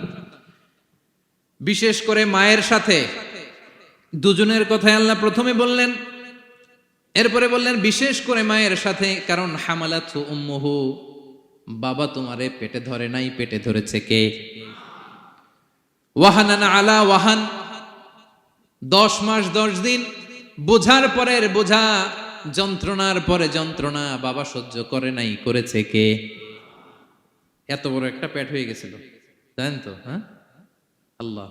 এই পেটটা নিয়ে বারবার কিচেনে যাওয়া লাগছে, এটা নিয়ে টয়লেট করে, এটা নিয়ে গোসল করে, ঘুমাতে পারে না, শুইলে উঠতে পারে না, উঠলে বসতে পারে না। 1 দিন 2 দিন, 1 সপ্তাহ 2 সপ্তাহ, 10 মাস 10 দিন আমার মাকে এই কষ্ট দিয়েছি। মায়ের কলিজার মাঝখানে লাথি মেরে দুনিয়াতে এসেছে। এরপরে আল্লাহ বললেন, ওয়া ফিসালুহু ফি আমাইন, এখানেই শেষ নয়, দুধ ছাড়াতে লেগেছে 2 বছর। কয় বছর? ওগো মা, তুমি এই ধরনের শ্রেষ্ঠ নেয়ামত, তোমারই পদ তলে রয়েছে জান্নাত। ওগো মা, তুমি এই ধরনের শ্রেষ্ঠ নেয়ামত, তোমারই পদ তলে রয়েছে জান্নাত। ঠিক কিনা? দেখেন আল্লাহ মর্যাদা কোথায় বাড়ালো। আমাদের দুনিয়ার পুরুষ মানুষদের পায়ের নিচে থাকে জুতা, জুতার নিচে বালু, কার্পেট, কিংবা ফ্লোর, আর আল্লাহ বলে দুনিয়ার এক একটা মায়ের পায়ের নিচে আমি জান্নাত দিয়ে রেখেছি। এই পৃথিবীটারে 100 বার বিক্রি করলে জান্নাতের একটা চেয়ারের দাম হবে? বুঝে শুনে উত্তর দিবেন। এই পৃথিবীটাকে, পৃথিবীর যে সম্পদ, এটা এস্টিমেশন করে, হ্যাঁ, 1000 বার বিক্রি করলে যে দামটা হবে, ওই দাম দিয়ে জান্নাতের একটা চেয়ারের দাম হবে? এই পৃথিবীরে 10,000 কোটি বার বিক্রি করলে যেই অ্যাসেট হবে, যে অ্যামাউন্ট হবে, ভ্যালিউ হবে, ওই দাম দিয়ে জান্নাতের একটা টেবিলের দাম হবে? আর যেই জান্নাত, পুরো জান্নাতটা মায়ের পায়ের নিচে পড়ে আছে, ওই পা দুইটার দাম কত? সুবহানাল্লাহ পড়বেন না? মা বাবার দোয়া অনেক বড় দোয়া। কখনো যেন আমরা বেয়াদবি না করি, কখনো যেন তাদের মনে কষ্ট না দেই, সবসময় যেন তাদের কাছ থেকে দোয়া নেই। পারা যাবে? এটা আল্লাহ তাআলা ঢুকিয়ে দিলেন। তাহলে সাইয়েদনা লোকমান প্রথমে বলল, বাবা শিরক করো না। এরপরে রব্বুল আলামিন বললেন, শিরকের পরে তোমাদের সব চাইতে বড় দায়িত্ব যে বাবা মা তোমাদের জন্য এত কষ্ট করেছে, তাদের সাথে খারাপ আচরণ করো না। দুইটা হয়ে গেল। কয়টা? আওয়াজ করে বলেন কয়টা? 3 নম্বরে সাইয়েদনা লোকমান আলাইহিস সালাম ছেলেকে বললেন, ইয়া বুনাইয়া ইন্নাহা ইন তাকু মিসকালা হাববাতিন মিন খারদালিন ফাতাকুম ফি সখরাতিন আও ফিস সামাওয়াতি আও ফিল আরদি ইয়াতি বিহাল্লাহ ইন্নাল্লাহা লাতীফুন খাবীর। 3 নম্বরে সাইয়েদনা লোকমান বললেন, বাবা সরিষার দানা পরিমাণ কোনো ভালো কাজ যদি তুমি করো কিংবা খারাপ কাজ যদি তুমি করো, সেটা যদি মাউন্ট এভারেস্টের উপরে উঠে করো, কোনো খারাপ কাজ, আও ফিস সামাওয়াতি মহাশূন্যে যে যদি করো, আও ফিল আরদে জমিনের অতল গহ্বরে কোনো সুড়ঙ্গ বানিয়ে সেখানেও যে যদি কোনো পাপ করো, ইয়াতি বিহাল্লাহ সেটাও আল্লাহ নিয়ে আসবে। কোনো পাপ বা কোনো ভালো কাজ আকাশে উঠে, পাহাড়ে উঠে কিংবা সুড়ঙ্গ করে জমিনের ভিতরে ঢুকেও যদি করো, কিয়ামতের দিন আমলনামায় সেটা দেখতে পাবে। সুবহানাল্লাহ পড়বেন না? কারণ ইন্নাল্লাহা লাতীফুন খাবীর, তিনি হলেন লাতীফ সূক্ষ্মদর্শী। যত ছোট কাজই করো না কেন তার চোখে ফাঁকি দেয়া যায়। তার মানে 3 নাম্বার উপদেশে সাইয়েদনা লোকমান তার ছেলেকে আল্লাহর শক্তি, আল্লাহর ক্ষমতার ব্যাপারে একটা ধারণা দিচ্ছেন। নিজের ছেলেকে তার রবকে চিনাইতে হবে। আমাদের রবকে আমাদের চিনার দরকার আছে না নাই? ছেলেকে বোঝাবেন, বাবা ওই যে তুমি মসজিদে আমার সাথে যে সেজদা দাও, কারে দাও জানো? তিনি কত বড়, তিনি কত বিশাল ক্ষমতার অধিকারী। তুমি সামান্য কোনো ভালো কাজ কিংবা খারাপ কাজ, এটা যদি মহাশূন্যে উঠেও করো, পাহাড়ের চূড়ায় গিয়েও যদি করো, জমিনকে ফেড়ে সুড়ঙ্গের ভেতরে ঢুকেও যদি করো, তার চোখকে কশিনকালেও ফাঁকি দেয়া যাবে। তার মানে 3 নম্বরে আল্লাহর ধারণার ব্যাপারে, শক্তির ব্যাপারে, ক্ষমতার ব্যাপারে, আল্লাহ তাআলার অথরিটির ব্যাপারে, ক্যাপাসিটির ব্যাপারে একটা স্বচ্ছ ধারণা দিয়ে দিল। তুমি জানো নাকি কোন রবের ইবাদত তুমি করো? গোটা দুনিয়ার সবার চোখকে ফাঁকি দেয়া গেল, আল্লাহর চোখকে কশিনকালেও ফাঁকি দেয়া যায় না। ঠিক কি না? এই পৃথিবীতে সবার চোখকে ফাঁকি দেয়া যায় কি যায় না? পুলিশের চোখ, সিকিউরিটির চোখ, বিমানবন্দরে কাস্টমস অফিসারের যে অফিসার থাকে তাদের চোখ, বিভিন্ন জায়গায় বড় বড় যে সিসি ক্যামেরা থাকে, এগুলো ফাঁকি দেয়া যায়। ফাঁকি দেয়া যায় না একজনের চোখ। আওয়াজ করে বলুন তো তিনি কে? ফাঁকি দেওয়া যায়? আচ্ছা বলেন, এই ছোটবেলা থেকেই এই সেন্সেশন, এই অনুভূতি যদি, এই অনুভূতির সফটওয়্যার যদি আপনার ছেলের মাথায় ঢুকায় দেন, এই ছেলে কোনোদিন দুর্নীতি করবে? খাদ্যে ভেজাল দিবে? মাছে ফরমালিন দিবে? প্রতিবেশীকে কষ্ট দিবে? অনিয়ম করবে? অন্যের অধিকার হরণ করবে না। এজন্য ছোটবেলা থেকেই তার রবকে চিনায় দিতে হবে, রবকে চিনায় দিতে হবে। 3 নম্বরে ছেলেকে তিনি বললেন, বাবা অতি ক্ষুদ্র ভালো কাজ কিংবা খারাপ কাজ যেখানেই করো না কেন, কিয়ামতের দিন সেটা তুমি দেখবা। তার মানে তখন থেকে সে বুঝবে, আমি যাই করি না কেন, ভালো করলে এটার একটা প্রতিদান, একটা রিওয়ার্ড আমি পাবো, ঠিক না? আর খারাপ যদি করি, এটার শাস্তি আমাকে ভোগ করতেই হবে। আল্লাহর সুপ্রিম কোর্টের কাঠগড়ায় আমাকে দাঁড়াতেই হবে। নিক্তি পাল্লা, মাওয়াজিন আল কিসত, ন্যায়ের মানদণ্ড আল্লাহ সেদিন স্থাপন করবেন। আমরা যেটা মিজানের পাল্লা বলি, এটা মূলত ন্যায়ের মানদণ্ড। সামান্য ক্ষুদ্রাতি ক্ষুদ্র জিনিস দিলেও ওইখানে টের পাওয়া যায়। সুবহানাল্লাহ পড়েন। আচ্ছা, আমরা যে চাল কিনি, ডাল কিনি, ধরেন 10 কেজি চালের একটা বস্তা কিনছি, দেখবেন যে অনেক সময় মাপটা একুরেট হয় না। 10 কেজির চেয়ে হয়তো একটু বেশি অথবা হয়তো একটু কম, এরকম হয় না অনেক সময়? 5 কেজি কিনছেন এক দোকান থেকে, আরেক জায়গায় যে ভালোভাবে মাপ দিয়ে দেখবেন যে একটু বেশি হয়েছে অথবা একটু কম হয়েছে, ঠিক কিনা? আল্লাহ যে মিজানের পাল্লা সেদিন বসাবেন, ওইখানেও তো এরকম হবে। হ্যাঁ, কেমন হবে? فمن يعمل مثقال ذرة خيرا يره পড়ুন, ومن يعمل مثقال ذرة شرا يره। ক্ষুদ্রাতি ক্ষুদ্র জাররা তথা অনুপরিমাণ ভালো যদি করো, সেটাও সেদিন নিক্তি পাল্লায়, মিজানের দাড়ি পাল্লায় দেখতে পাবা। ক্ষুদ্রাতি ক্ষুদ্র খারাপও যদি করো, সেদিনও মিজানের পাল্লায় সেটা তুলে দিবে কে? জাররা মানে খুবই ক্ষুদ্র। কতটুকু ক্ষুদ্র আমি উদাহরণ দিয়ে বুঝাই।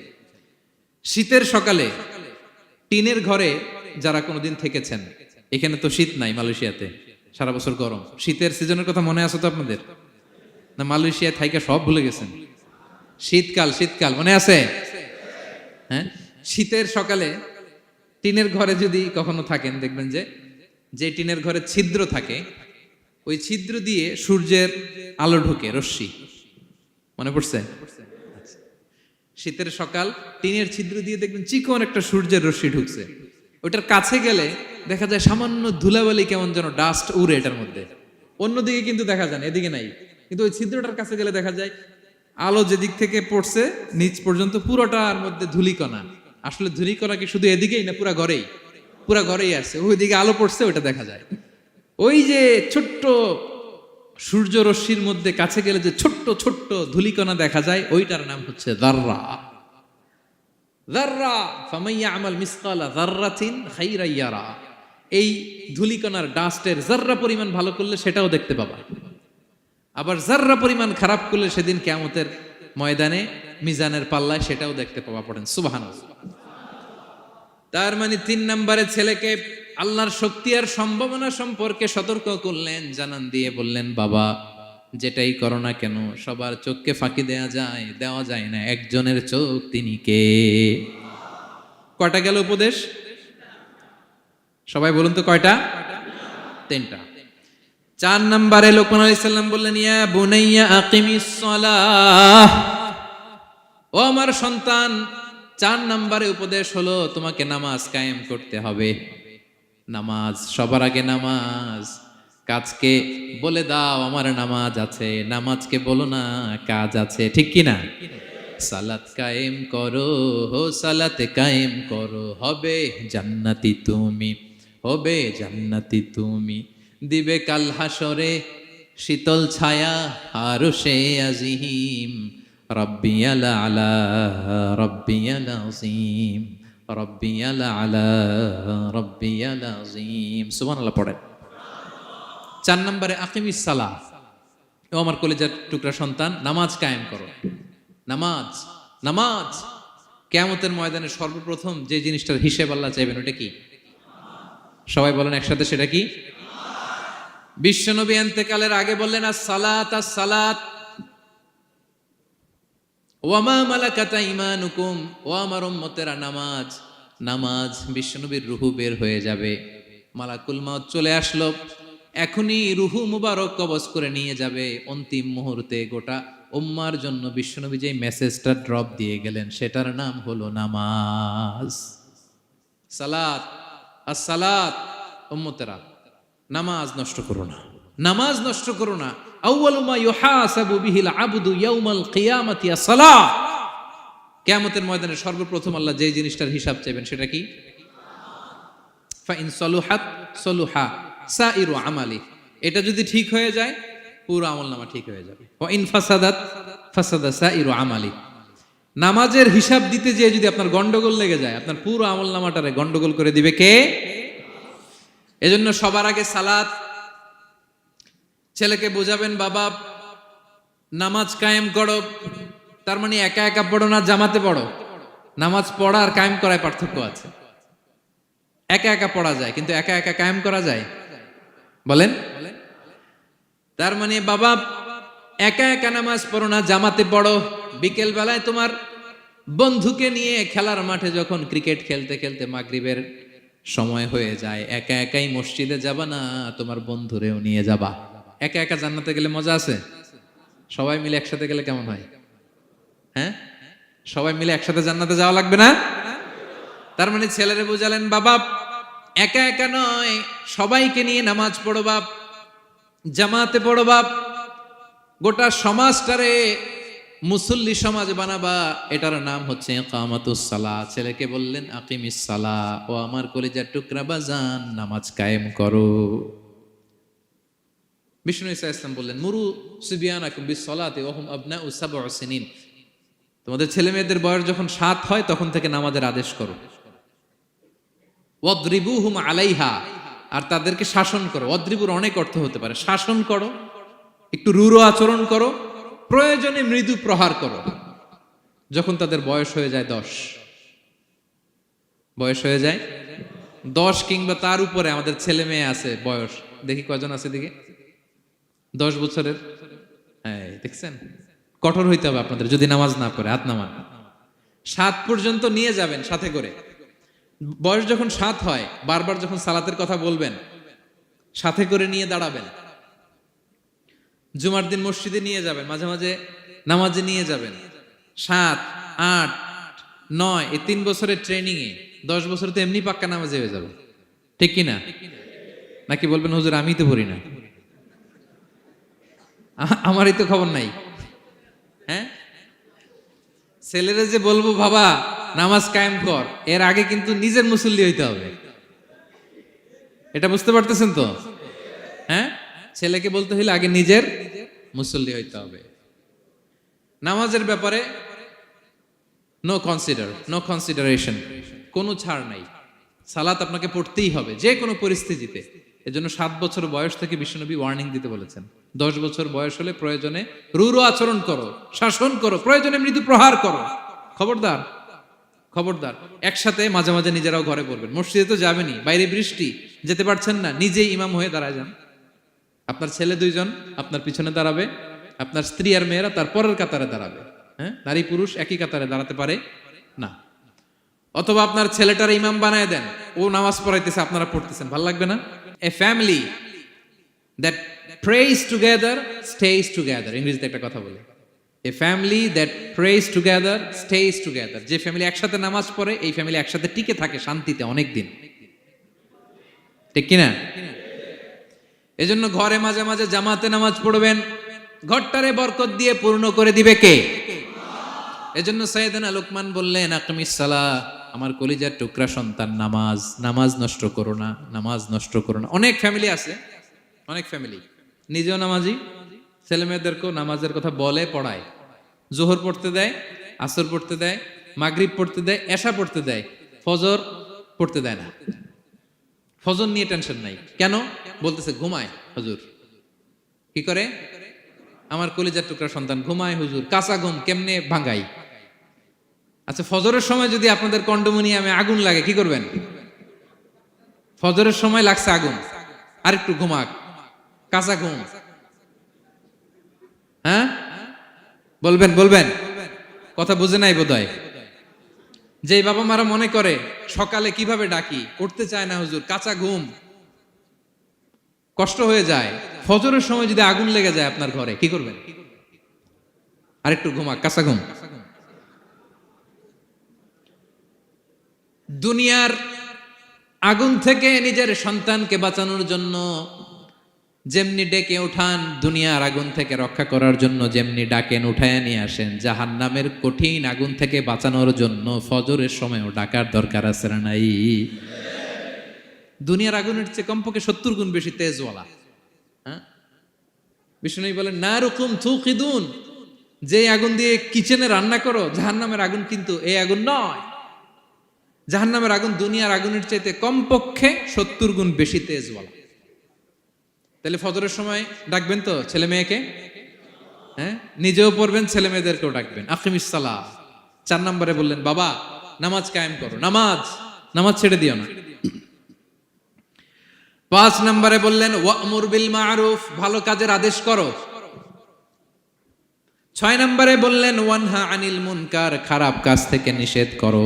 দেখেন কি বাবা ছিল সাইয়েদনা লোকমান। ছেলেরা বললেন, নামাজ পড়ার পরে বললেন ওয়া'মুর বিল মা'রুফ, ভালো কাজের আদেশ করবা, ভালো কাজের আদেশ করো।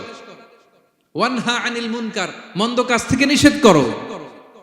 আমরা অনেকে নিজেরাই ভালো করি, নিজেরাই ভালো কাজ করি, অন্যদেরকে বলি না, এরকম আছে না নাই? সমাজে পাপ হলে, অন্যায় হলে আমরা কথা বলতে চাই না, এরকম আছে না নাই? নিজেই নামাজ পড়বে, চোখ বন্ধ করে তাসবিহ পড়তে থাকে, কিন্তু মুসলিম উম্মার উপর কারবালা হয়ে যাচ্ছে, তার কোনো টেন নাই, এরকম আছে না নাই? গোটা বিশ্বে মুসলমানদের উপর দিয়ে কি যাচ্ছে, সমাজে কি চলছে তার কোনো আন্দাজ নাই, খোঁজ খবর নাই, শুধু নিজেই জিকির করে, এরকম আছে না নাই? না, আযাব আসলে, গজব আসলে শুধু এই কাফের মুশরিকদেরই মারে না, মুমিনদেরও মারে, ঠিক কি না? আল্লাহ বলে ওই আযাবকে ভয় করো, ওয়াত্তাকু ফিতনাতাল লা তুসিবান্নাল্লাযীনা যালামু মিনকুম খাসসা। ওই আযাবকে ভয় করো, এই শাস্তিকে ভয় করো, যে শাস্তি যখন আমি পাঠাই ওই শাস্তি দিয়ে শুধু জালেমদেরকে মারি না, আলেমদেরকেও মারি, ঠিক কি না? কারণ তুমি আলেম হয়ে বসেছিলে কেন? তুমি সমাজকে বাঁচাও নাই কেন? শুধরে দাও নাই কেন? শুদ্ধাচারের অভিযানে তুমি নামো নাই কেন? ঠিক কি না? তুমি একা একা জিকির করে তোমার আল্লাহর ওলি হইতে বলছে কে? গোটা সমাজকে তোমার বাঁচাতে হবে। একটা জাহাজ 2 তলা, আপনি আছেন 2য় তলায়, নিচ তলায় একদল লোক জাহাজের তলা ছিদ্র করতেছে। জাহাজের তলায় ছিদ্র করলে কি ঢুকে? তা আপনি যদি বলেন ওরা নিচে আছে ছিদ্র করতেছে, ওরা করুক, আমি থামাবো কেন? আমার তো দোষ নাই, আমি তো ছিদ্র করি নাই। ছিদ্র করছে কারা? ওরা। পানি ঢুকলে ওরা মরবে, আমি তো বেঁচে যাবো। বাঁচবে? কারণ সে তো জাহাজের ভিতরেই। আপনি যে যদি এই পাগলগুলার না থামান, ওরা তো মরবেই, আপনিও শেষ। চিল্লায় বলেন ঠিক কিনা? এজন্য সমাজে যখন পাপ হয়, অন্যায় হয়, দেখা মাত্রই আপনাকে থামাতে হবে। তা না হলে এই পাপের কারণে, অন্যায়ের কারণে আযাব আর গজব যখন আসবে, পাপীরাই মরবে না, আপনিও মরবেন, ঠিক কিনা? মুসা আলাইহিস সালামের পায়ের মধ্যে একবার একটা লাল পিঁপড়া কামড় দিছে। এই সাইজের যে লাল পিঁপড়াগুলো কামড় দিলে খুব আরাম লাগে না? কেমন লাগে? হ্যাঁ, খুব ব্যথা করে, প্রচন্ড ব্যথা করে। তো মুসা আলাইহিস সালামের মেজাজ কি নরম না গরম? খুব তাড়াতাড়ি রেগে যেতেন উনি। এক এক নবীর এক এক অ্যাট্রিবিউটস ছিল, হ্যাঁ, এক এক বৈশিষ্ট্য ছিল। উনি অনেক রেগে যেতেন। উনি থাপ্পড় মেরে একবার ফেরাউনের বাবুর্চিকে দুনিয়া থেকে শেষ, এক থাপ্পড়, এত শক্তি। সেই বুখারীতে এসেছে মালাকুল মাউতকে মারছিলেন একটা। ওই যে ছোটবেলা থেকে মারার অভ্যাস, ছোটবেলায় কার গালে দিছিল জানে না বোধহয়? ফেরাউন। অন্যায় দেখলেই ছোটবেলায় ফেরাউনের গালে দিছে একটা, বড় হয়ে ফেরাউনের বাবুর্চির একটা, এরপরে মালাকুল মাউতকেও একটা। এর কারণ মালাকুল মাউত আবার মালাকুল মাউতের মতো আসেনি, মানুষের আকৃতিতে এসেছিল। তো পারমিশন না নিয়ে ঢুকছে। উনি ভাবছে এমনি মানুষ, কিরে পারমিশন নিলি না কেন? তো মুসা আলাইহিস সালামের পায়ের মধ্যে লাল পোকা, লাল পিঁপড়া কামড় দিছে, প্রচন্ড ব্যথা পাইতেছে আর ডলতেছে আর রেগে গেছে। রেগে তাকায় দেখে এদিকে লাল পিঁপড়ার বাসা, যে পা দিয়ে ডলে সবগুলোরে মেরে ফেলছে। তো ঘটনাটা ছিল মুসা আলাইহিস সালাম আল্লাহকে জিজ্ঞেস করছিলেন, এই ঘটনাটা আল্লাহ কেন ঘটাইছেন? আল্লাহকে জিজ্ঞেস করছিলেন, আল্লাহ আযাব যখন কোনো এলাকায় পাঠান তখন তো শুধু জালিমরাই মরে না, ভালো লোকগুলাও তো মারা যায়, তো এই আযাবে ভালো লোকগুলা কেন মরে? আল্লাহ উত্তর দেয় না, এই ঘটনা ঘটাই দিছে। পিঁপড়া যখন কামড় দিছে রেগে সবগুলোর মেরে ফেলছে। আল্লাহ বলে, মুসা কামড় দিছিল কয়টা? কয় আল্লাহ একটা। তো ওগুলোর মারলা কেন? অ্যাকশনে যখন যায়, এত কিছু দেখে অ্যাকশন নেওয়া যায় না। এজন্য আল্লাহ বলেন ওয়াত্তাকু ফিতনাতাল লা তুসিবান্নাল্লাযীনা যালামু মিনকুম খাসসা। ওই ফিতনাকে মানে ওই আযাবকে ভয় করো, যে আযাব যখন আসবে শুধু খারাপ লোকগুলার উপরে আসবে না, ভালো লোকগুলাও বাঁচতে পারবে। কারণ ভালো মানুষরা আশেপাশের লোকদেরকে ভালো বানায় নাই কেন? একা নামাজ পড়েছো কেন? নামাজের দাওয়াত দাও নাই কেন? নিজে হালাল খাইছো, সমাজটারে হালাল দিয়ে বিনির্মাণ করো নাই কেন? এজন্য আযাব আসলে শুধু জালেমদের উপরে আসে না, আলেমদের উপরে আসে। খবরদার। এজন্য ছেলেরে বললেন, বাবা শুধু নামাজ পড়লেই হবে না, ওয়া'মুর বিল মা'রুফ, ভালো কাজের আদেশ করবা, ওয়ানহা আনিল মুনকার, খারাপ কাজ থেকে নিষেধ করবা। এটা আসলে দায়িত্ব হচ্ছে সরকার প্রধানের। যারা ক্ষমতার চেয়ারে বসে তাদেরকে আল্লাহ 4 দফা মূলনীতি দিয়েছেন। আল্লাযীনা মাক্কান্নাহুম ফিল আরদি আকামুস সালাতা ওয়া আতাউয যাকাতা ওয়া আমারু বিল মা'রুফি ওয়া নাহাউ আনিল মুনকার ওয়ালিল্লাহি আকিবাতুল উমুর। আল্লাহ বলেন, যাদেরকে আমি ক্ষমতার চেয়ারে বসাই 4টা দায়িত্ব তাদেরকে দেই। তাদের প্রধান কাজ নামাজ কায়েম করবে, সমাজে যাকাত আদায় করবে, ভালো কাজের আদেশ করবে, তারপরে মন্দ কাজের নিষেধ করবে। ক্ষমতার চেয়ার যারা পায় তাদের জন্য মূলনীতি এটা। তো এরা তো করে না, আমাদের কি করতে হবে, ঠিক কিনা? ভালো কাজের আদেশ করতে হবে, মন্দ কাজের নিষেধ করতে। বিষ্ণু ইসলাম বললেন, মান রাআ মিনকুম মুনকারা, চোখ দিয়ে যে সমাজে খারাপ দেখে, ফালিয়ুগাইয়িরহু বিয়াদি, সেজন্য হাত দিয়ে ঠেকিয়ে দেয়। হাত দিয়ে, ফাইন লাম ইয়াস্তাতি' ফাবিলিসানি, হাত দিয়ে না পারলে মুখ দিয়ে। কারণ আপনার অনেক সময় এরকম পরিস্থিতি নাও হতে পারে যে আপনার এত পাওয়ার নাই যে আপনি হাত দিয়ে থামাই দিবেন, এরকম হয় না? অক্ষম, আমি পারি না। তখন মুখ দিয়ে কিভাবে পরিবর্তন করবেন বলেন, নাসিহা করেন, কাউন্সিলিং করেন, জনমত গড়ে তোলেন। ফাইন লাম ইয়াস্তাতি' ফাবিকলবিহি, হাত দিয়েও থামাতে পারলেন না, মুখ দিয়েও প্রতিবাদ করতে পারলেন না, বিশ্বনবী বললেন অন্তত অন্তর দিয়ে সেটাকে ঘৃণা করবা। অন্তর দিয়ে ঘৃণা করো, অন্তর দিয়ে এটাকে পরিবর্তন করে দেওয়ার প্ল্যান করো, হৃদয়ে হৃদয়ে। ওয়াযালিকা আদাফুল ঈমান, এটা হচ্ছে ঈমানের সর্বনিম্ন স্তর। এর নিচেও যদি যান, মানে আপনার দিলেও লাগে না, বিশ্বনবী বলে তাহলে তোমার অন্তরে ঈমানের ছিটে ফোঁটা নাই। চিল্লা এখন, ঠিক কিনা? এজন্য ভালো কাজের আদেশ করো, মন্দ কাজের নিষেধ করো। নামাজের পরপর সাইয়েদনা লোকমান বললেন, বাবা নিজেই ভালো করো না, সমাজে ভালো ছড়িয়ে দাও। ছড়াই দিতে হবে, ভালোকে ছড়াই দিতে হয়। সংঘবদ্ধ জীবন যাপন করতে হয়, আপনাকে দাঁড়াতে হবে, আপনাকে হিম্মত করতে হবে। হিম্মতটাই হচ্ছে ইসমুল আযম, ইসমুল্লাহিল আযম। ইসমে আযম মানে আল্লাহর এমন একটা নাম যেটা দিয়ে দোয়া করলে আল্লাহ কবুল করে। এটা কি? কেউ বলে ইয়া হাইয়ু ইয়া কাইয়ুম, কেউ বলে ইয়া রহমান ইয়া রাহিম। অনেক মুফাসসিরিন, অনেক মুহাদ্দিসিন এক একটা বলছে যে এইটা হতে পারে, এটা হতে পারে। অনেকে বলছে হিম্মতটাই হচ্ছে ইসমে আযম। তুমি হিম্মত করে আল্লাহর কাছে চাও, গোটা দুনিয়া পাল্টে যাবে, ঠিক কিনা? এজন্য সমাজের পরিবর্তনের জন্য আপনাকে আগে আসার দরকার আছে না নাই? ছেলেকে দেখেন, সুবহানাল্লাহ বিহামদি, কিভাবে ছেলেরে গড়ে তুলতে হয়। প্যারেন্টিং লেসন ফ্রম সূরা লোকমান। কিভাবে আপনি প্যারেন্টিং লেসন বের করে আনবেন, বাবা হিসেবে কিভাবে আপনি ছেলেকে গড়ে তুলবেন। নামাজের পরপর সাইয়েদনা লোকমান বললেন, ভালো কাজের আদেশ করবা, মন্দ কাজের নিষেধ করবা। এরপরে বললেন, ওয়াসবির আলা মা আসাবাক ইন্না যালিকা মিন আজমিল উমুর। লোকমান বললেন, ওয়াসবির আলা মা আসাবাক, বিপদে ধৈর্য ধরো। কারণ লোকমান আলাইহিস সালাম ভালো করেই জানেন যে নামাজ কায়েমের আন্দোলন করে, যে সত্যের পথে আহ্বান করে, যে অন্যায় কাজে বাধা দেয়, সমাজ তারে ওয়েলকাম করে না। তার জীবনে দুঃখ আছে, তার জীবনে দুঃখ আছে, তার উপরে হামলা হতে পারে, মামলা হতে পারে, তাকে দেশ ছাড়া করা লাগতে পারে।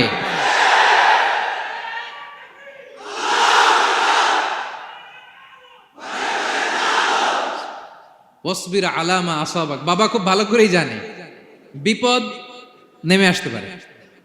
যে নামাজ কায়েমের আন্দোলন করে, যে সৎ কাজের আদেশ করে, অসৎ কাজে বাধা দেয়, তাকে থামানোর জন্য, হ্যাঁ, তার অগ্রযাত্রাকে রুখে দেওয়ার জন্য, তার রাস্তাকে ব্লক করার জন্য যুগে যুগে সমাজে সমাজে আছে না নাই? আছে। ঘাবড়ে গেলে চলবে না। এই পথ, এটা ফুল সজ্জার কোনো পথ নয়, এটা কণ্টকাকীর্ণ। এখানে প্রতি পদে পদে কাটা। এটা জেনেই আমরা এই পথে এসেছি, ঠিক কিনা? এজন্য আমাদেরকে রুখে দেয়া যাবে না। আমরা সত্যের কথা বলেই যাব, আমরা অন্যায় দেখলে প্রতিবাদ করেই যাব। প্রতিবাদ করবেন, দাঁড়াবেন। আপনি দাঁড়ালেই দেখবেন পরিস্থিতি অন্যরকম হয়ে গেছে। দাঁড়ান না যে আপনি, অন্যায় করতেছে আপনি দাঁড়ান না কেন? অপরাধ করতেছে আপনি থামান না কেন? আপনার বোনের বয়সী একটা মেয়েকে টিস করতেছে কিছু ছেলেরা, আপনি দাঁড়ান না কেন? ওদের 10 জনের চেয়ে আপনার শক্তি অনেক বড়। সত্যের যে শক্তি আছে, মিথ্যা তার সামনে মুখ থুবড়ে পড়ে। আপনি দাঁড়ান, আপনি জিজ্ঞেস করেন এরকম করতেছো কেন, টিস করতেছো কেন?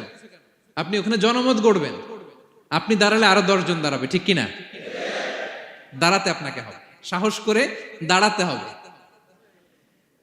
সালাত কায়েমের আন্দোলন যারা করে, সৎ কাজের আদেশ যারা দেয়, মন্দ কাজ থেকে নিষেধ যারা করে, তাদের জীবনে পরীক্ষা আছে না নাই? এজন্য সাইয়েদনা লোকমান বললেন, বাবা যেই নাসিহত তোমাকে দিচ্ছি এটা পালন করলে বিপদ আসবে, কিন্তু ঘাবড়ে যেও না, আতঙ্কিত হয়েও না। ওয়াসবির আলা মা আসাবাক, বিপদে ধৈর্য ধরো, ধৈর্য ধারণ করতে হবে। সবর, সবর নিয়ে কোথায় যেন আলোচনা করেছিলাম যে সবর এটা এমন একটা গাছ যে গাছের চারদিকে থাকে কাটা, কিন্তু ফলটা বড় মিষ্টি। সবর বাংলা জানেন তো কি? ধৈর্য। ধৈর্য এমন একটা গাছ যে গাছের চারিদিকে কাটা, কিন্তু ফলটা মিষ্টি, সুস্বাদু। এই সুস্বাদু ফল খেতে হলে এই কাটাগুলো সহ্য করতে হবে। ধৈর্য। ছোট্ট ছেলে মেয়েদেরকে ননির পুতুল করে গড়ে তুলবেন না, খবরদার। ওদেরকে কষ্ট সহিষ্ণু করে গড়ে তুলবেন। আপনি থাকতেই কষ্ট করা শেখান, তার জীবনটা স্মুথ হবে, তার ক্যারিয়ারটা ব্রাইট হবে, তার ভবিষ্যৎটা সুন্দর হবে। ছেলেমেয়েরা কিছু চাইলেই সাথে সাথে দিবেন না। অনেক বাবা মা আছে এত আদর করে, এত বেশি আহ্লাদ করে, যা চায় তাই দেয়, পরে হিতে বিপরীত হয়, ঠিক কিনা? ছেলে মেয়েকে অভাব শেখান, ছেলে মেয়েকে কষ্ট শেখান, ওদেরকে সংগ্রাম শেখান, প্রতিকূল পরিবেশে কি করে টিকে থাকতে হয় এটার সবক শেখান। সেদিন লোকমান তাই করলেন, ছেলের সবর শিখাইলেন যে বাবা ধৈর্য ধারণ করো, আতঙ্কিত হবা না। জীবন এটা সহজ নয়, জীবন চলার পথ সহজ নয়, এটাকে সহজ করে নিতে হয়। কখনো সবর করে, কখনো ক্ষমা করে, কখনো অন্যকে ইগনোর করে, কখনো দোয়া করে, কখনো আল্লাহর উপর তাওয়াক্কুল করে, ঠিক কিনা? ছেলে মেয়েকে আদর করে বোঝাবেন, বাবা এখন তুমি বাবার হোটেলে খাও, মায়ের হোটেলে ঘুমাও। সারা জীবন এমন চলবে না, দুনিয়াটা বড্ড কঠিন, এখানে কেউ কাউরে জায়গা করে দেয় না, নিজের জায়গা নিজেরই করে নিতে হয়, ঠিক কিনা? ছোটবেলা থেকেই তাকে দৃঢ় মনোবলের করে তুলতে হবে যে বাবা দুনিয়াটা এত সহজ নয়, এটা সহজ করে নিতে হয়। This is the life hacks. এই লাইফ হ্যাক গুলো আপনি শেখাবেন, লাইফ লেসন গুলো শিখাবেন। ধৈর্য ধরো, সৎ কাজের আদেশ দাও, মন্দ কাজের নিষেধ করো। এগুলো করতে গেলে একটু বাধা বিপত্তি আসবে, কিন্তু শেষ হাসিটা তুমিই হাসবে, ঠিক কিনা? বিজয় তোমারই হবে। কি বলেন? সময়ই কথা বলে, সময়ই কথা বলে। বিপদে ধৈর্য ধরো। বিশ্বনবী আল্লাহ বললেন, ওয়াসবির আলা মা ইয়াকুলুনা ওয়াহজুরহুম হাজরান জামিলা। নবী হে, বিপদে ধৈর্য হারা হবেন না। ভালো সময় সামনে আসছে, মক্কায় আপনারে কষ্ট দেয়, গণক বলে, জাদুকর বলে, পাগল বলে, মদিনাতে বিজয় আপনারই হবে, ঠিক কিনা? ছেলে মেয়ে যেন আশাবাদী হয়ে গড়ে ওঠে, হোপফুল, আতঙ্কিত যেন না হয়। কষ্ট শিখান, ধৈর্য শিখান। আচ্ছা গেল। এরপর তিনি বললেন, ওয়ালা তুসাইর খাদ্দাকা লিন্নাস। ও আমার কলিজার টুকরা সন্তান, ওয়ালা তুসাইর খাদ্দাকা লিন্নাস, অহংকার করে মানুষ থেকে মুখ ফিরিয়ে নিও না। ছেলেরে এবার সোশ্যাল বানানোর চেষ্টা করতেছেন, হ্যাঁ? ওয়ালা তুসাইর খাদ্দাকা লিন্নাস। দেখেন একটার পর একটা, প্রথমে স্রষ্টারে চিনাইলেন, তাই না? এরপরে স্রষ্টার ক্ষমতা সম্পর্কে শিখাইলেন, এরপরে আধ্যাত্মিকতা শিখাইলেন, এরপরে ইবাদত কি সেটা জানালেন, এরপরে তিনি সোশ্যাল এঙ্গেজমেন্ট কিভাবে করবেন, সোশ্যাল রিফর্ম কিভাবে করবেন শিখালেন। এবার মানুষের সাথে কিভাবে মিশতে হয় সেটা শিখাচ্ছেন। মানে পিপল ওরিয়েন্টেড হও। ওয়ালা তুসাইর খাদ্দাকা লিন্নাস, অহংকার করে মানুষের থেকে মুখ ফিরিয়ে নিও না, মুখ ছিটকাবে না। মানুষকে সম্মান করো, মানুষের সাথে মেশো, বি পিপল ওরিয়েন্টেড। আমাদের অনেক ছেলে মেয়েরা মানুষের সাথে মিশতে পারে না। দোষ কার? বাবা মায়ের, শেখায় না। একটা সময় আমাদের মনে আছে, ছোটবেলায় মেহমান আসলে আমরা এত খুশি হইতাম, কি বলেন? মেহমানের কাছে যাইতাম, সূরা শোনাইতাম, কবিতা শোনাতাম, এটা খেলতাম, ওইটা করতাম, যাওয়ার সময় আমাদেরকে টাকা দিয়ে যেত, হায় রে খুশি। এখন দেখবেন টেনে হিসেবে মেহমানের সামনে আনা যায় না। এরকম আছে না নাই? অনেক ফ্যামিলিতে এরকম আছে যে তারা সারাদিন ডিভাইস নিয়ে, এই ডিভাইস আসক্তি এত মারাত্মক পর্যায়ে পৌঁছেছে যে তারা মানুষের সাথে মিশতে পারে না।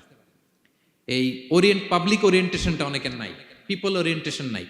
অনেক ছোট বাচ্চা, মেহমান আসছে, তুমি একটু আসো, সালাম দাও, বসো, আসতে চায় না, বসতে চায় না, কারণ ওরা শিখানো হয় না। সারাদিন দিয়ে রাখছে কি হাতে? মোবাইল। এই জন্য ছোটবেলা থেকে আমরা যেন সামাজিক বানাই, বাচ্চাকে যেন শেখাই, বাবা মুরব্বীকে দেখলে সালাম দিতে হবে। কি করতে হবে? ওরা শিখাবেন। অনেক সময় ছোট বাচ্চারা না বুঝে দারোয়ানের সাথে খারাপ আচরণ করে, ঘরের কাজের বুয়ার সাথে খারাপ আচরণ করে, ড্রাইভারকে বকা দেয়, আছে না নাই? ভদ্রতা, ডিসেন্ট ম্যানার আপনি শিখান নাই, তো শিখবে কোত্থেকে? এই জন্য শুরুতেই বললাম যে গরুর পেট থেকে বেরোলে গরু হয়, কিন্তু মানুষের পেট থেকে বেরোলেই ওটা মানুষ হয় না। ওটারে মানুষ বানাতে হয় দিনের পর দিন, মাসের পর মাস, টিউনিং করে, পলিশিং করে, গাইড করে করে মানুষের মতো মানুষ বানাতে হয়। তাহলে ছেলেনে বললেন, ওয়ালা তুসাইর খাদ্দাকা লিন্নাস, তোমার চেহারাকে মানুষ থেকে ফিরিয়ে নিও না, গণমুখী হও, মানুষের সাথে মেশো। ছেলে মেয়েদেরকে এটা বলবেন। শহরে থাকলে মাঝে মাঝে গ্রামে নিয়ে যাবেন, কাদার মধ্যে ছেড়ে দিবেন, হাট বেটা, হ্যাঁ, কাদায় ছেড়ে দিবেন, পুকুরে ছেড়ে দিবেন, দৌড়াদৌড়ি করতে করতে তারপরে তারা শিখবে, দেখবে। মাছ, জ্যান্ত মাছ দেখে নাই আমাদের অনেক ছেলে মেয়েরা, আছে না নাই? ওরা ভাবে মাছ বোধহয় ওই ইয়ের মধ্যেই পাওয়া যায়, শপিং মলেই পাওয়া যায়, ফ্রিজের মধ্যে থাকে, এরপরে এটা খাইতে হয়। জ্যান্ত মাছ দেখলে দেখবেন ভয় পেয়ে গেছে, কারণ শেকড়ের সাথে এদের কোনো সম্পর্ক নাই। এরা যেন গণমুখী হয়, শেকড়ের সাথে যেন এদের সম্পর্ক থাকে। হ্যাঁ, এটাই দেখেন, এই উপদেশটা কয় হাজার বছর আগের। মনে হচ্ছে যেন আজকের পরিস্থিতি দেখে দেখে লোকমান ইসলাম ছেলেকে অ্যাডভাইস করতেছেন। সুবহানাল্লাহ পড়বেন না? ওয়ালা তুসাইর খাদ্দাকা লিন্নাস, মানুষ থেকে মুখ ফিরিয়ে নিও না, ছেলে মেয়েদের শিখান। মানুষ দেখলে ভয় পেও না, মানুষের কাছে যাও, মানুষের দুঃখ দুর্দশা দূর করার চেষ্টা করো, গণমুখী হও, মানুষকে দেখলে সালাম দাও, মুচকি হাসি দাও, হাত বাড়িয়ে মুসাফা করো, তাহলেই না মানুষের সাথে তুমি মিশবে, শিখবে, জানবে, ঠিক কি না? এরপরে বললেন, ওয়ালা তামশি ফিল আরদি মারাহা, আমার কলিজার টুকরা সন্তান, অহংকার করে রাস্তা দিয়ে হেঁটো না, কারণ ইন্নাল্লাহা লা ইউহিব্বু কুল্লা মুখতালিন ফাখুর, আল্লাহ অহংকারীকে পছন্দ করেন না। এবার বডি ল্যাঙ্গুয়েজ শিখাচ্ছেন ছেলেকে, কিভাবে হাঁটবে। আমাদের অনেক সময় ছেলে মেয়েরা খুবই ভালো, নিষ্পাপ, শুধু ভিতরটা পরিষ্কার হইলে হবে না, আপনার জেস্টারও তো ভালো হইতে হবে। হ্যাঁ, ভিতর ভালো কিন্তু প্রকাশ ভঙ্গি জানে না, আছে না নাই? এটারে ইংরেজিতে কি বলে? বডি ল্যাঙ্গুয়েজ বলে। বুঝতে পারছেন? এবার ছেলেকে বডি ল্যাঙ্গুয়েজ শিখাচ্ছে বাবা, হাঁটার সময় এইভাবে হাঁটতে হবে। ওয়ালা তামশি ফিল আরদি মারাহা, অহংকার করে রাস্তা দিয়ে হেঁটো না। এখানে তামশি বলতে শুধু হাঁটাই না, অহংকার করে ড্রাইভ করো না, অহংকার করে হুন্ডা চালিও না। এরকম আছে না নাই? আমাদের ইয়াং ছেলে মেয়েরা হুন্ডা একটা পাইলে এমন আওয়াজ করে তারা চলবে, অসুস্থদের ক্ষতি হয়, ছোট বাচ্চারা ভয় পেয়ে যায়, মাঝরাতে মানুষ লাফ দিয়ে ওঠে ঘুম থেকে। এরকম আছে না নাই? আমাদের সন্তানরা যেন এরকম না হয়। রাস্তা দিয়ে চলতে বিনয়ের সাথে হাঁটতে হবে, ভদ্রভাবে হাঁটতে হবে, কারণ রহমানের বান্দারা অহংকারী হয় না, তারা বিনয়ী হয়, ঠিক কিনা? وعباد الرحمن الذين يمشون على الأرض هونا وإذا خاطبهم الجاهلون قالوا سلاما, রহমানের বান্দারা রাস্তা দিয়ে যখন হাঁটে দাম্ভিকতার সাথে হাঁটে না, অহংকারের সাথে হাঁটে না, বিনয়ের সাথে রাস্তা দিয়ে তারা চলাফেরা করে, ঠিক কিনা? তো ছেলেকে হাতে ধরে ধরে বডি ল্যাঙ্গুয়েজ শিখাচ্ছে, বাবা অহংকার করে হেঁটো না, মানুষের অহংকার সাজে না, অহংকার সাজে একজনের, তিনি কে? অহংকার কার চাদর? আল্লাহ বলে, এই চাদর ধরে যদি কেউ টান দেয় ওরে আমি জাহান্নামে নিক্ষেপ করি, ফালা উবালি, আই ডোন্ট কেয়ার, ওরে আমি জাহান্নামে ফেলবো। অহংকার করার কি আছে আমাদের? কিছুই নাই, ঠিক কি না? ডায়রিয়া যদি হয়, লুজ মোশন যদি হয়, 5 বার টয়লেটে গেলে এরপরে চেহারার দিকে তাকানো যায়? বিছানায় পড়ে হা হু করতে শুরু করে, তো কিসের অহংকার আপনার? লুজ মোশন 3 দিন যদি হয়, হায় রে, চেহারার দিকে তাকানো যায় না, সুন্দর চেহারা ফ্যাকাশে হয়ে গেছে, তো এই মানুষের অহংকার করা সাজে না। ছেলেকে বিনয়ী হওয়া শেখাতে হবে, বাবা বিনয়ী হও, তোমার বডি ল্যাঙ্গুয়েজটা সুন্দর করো, তোমার কথা বলায়, তোমার চলনে বলনে সবকিছুতে যেন একটা মাধুর্যতা থাকে, একটা কোমলতা থাকে, শেখানোর দরকার আছে না নাই?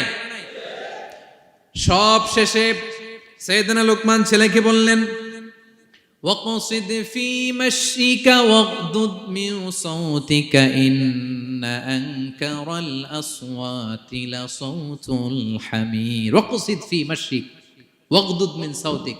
তাহলে কিভাবে হাঁটবা? হাঁটার ক্ষেত্রে একটা মিডিয়াম পেস অবলম্বন করো, মিডিয়াম পেস, ভদ্রভাবে, হ্যাঁ, মিডিয়াম মধ্যমপন্থী পন্থায় তুমি হাঁটো। তোমার হাঁটার মধ্যে যেন একটা মুনশিয়ানা ভাব থাকে, তোমার হাঁটা চলাফেরায় যেন একটা ভদ্রতার ছাপ থাকে।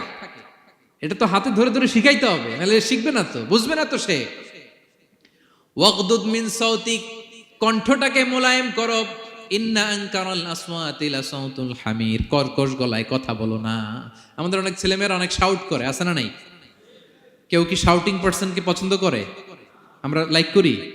Nobody likes a shouting person. আপনি মালয়েশিয়ানদেরকে দেখেন কত কোয়াইট এন্ড কাম, হাজার হাজার মানুষ একটা প্রোগ্রাম করতেছে, একটা সাউন্ড নাই। আমাদের তো অনেক বলতে হয়, অনেক অ্যানাউন্সমেন্ট, অনেক এই সেই, ওদেরকে কিছু বলতে হয় না। ওদের আমি অনেক বড় বড় প্রোগ্রামে জয়েন করেছি, হাজার হাজার মানুষ, একটা ছোট্ট ইনস্ট্রাকশন, লাইন ধরে সবাই সেটা মেনে নেয়। ছেলেকে শিখাই দিলেন চলতে ফিরতে একটা মাঝারি মোলায়েম ভদ্র একটা পেস অবলম্বন করো, আর কণ্ঠটাকে নিচু করো, কর্কশ ভাষী হয়েও না। কেউ পৃথিবীতে কর্কশ ভাষীকে পছন্দ করেন? যারা চিৎকার করে চেঁচামেচি করে, আল্লাহ তাদের কণ্ঠকে গাধার কণ্ঠের সাথে তুলনা করেছেন এখানে। দ্য ব্রেইং অ্যাস, গাধার আওয়াজের চাইতে পৃথিবীতে নিকৃষ্ট কোনো আওয়াজ হতে পারে? আল্লাহ বলে, তুমি কি তোমার কণ্ঠকে গাধার আওয়াজের মতো করতে চাও? যদি না চাও, কণ্ঠটাকে মোলায়েম করো, কর্কশ ভাষায় কখনো মানুষকে সম্বোধন করো, কারণ কর্কশ ভাষীকে, এই শাউটিং পারসনকে কেউ কখনো পছন্দ করে না। তো এই উপদেশগুলো আমাদের ছেলে মেয়েদেরকে দেওয়ার দরকার আছে না নাই? আল্লাহু আকবার।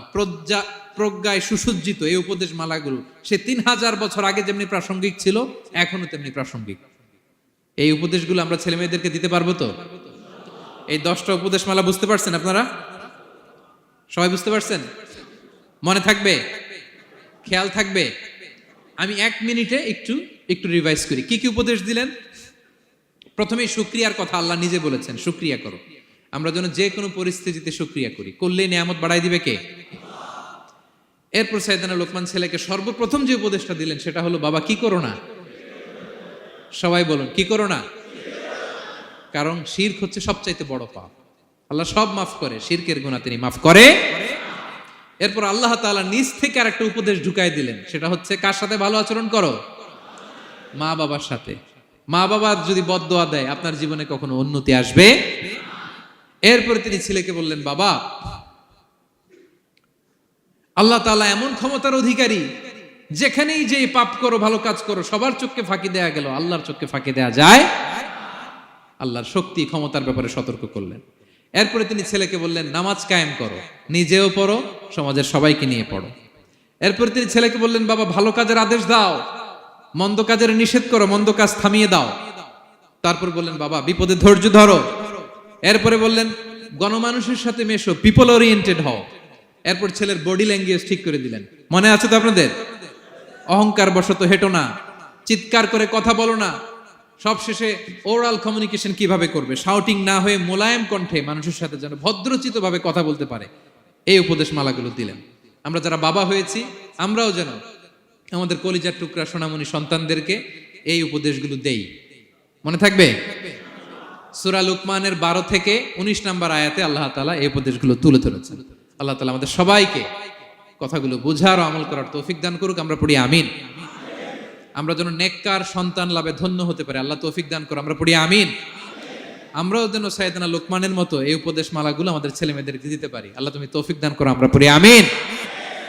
হাযা মা ইনদি ওয়াল ইলমু ইনদাল্লাহ আলাইহি তাওয়াক্কালতু ওয়া ইলাইহি উনীব। আসসালামু আলাইকুম ওয়া রাহমাতুল্লাহি ওয়া বারাকাতুহু।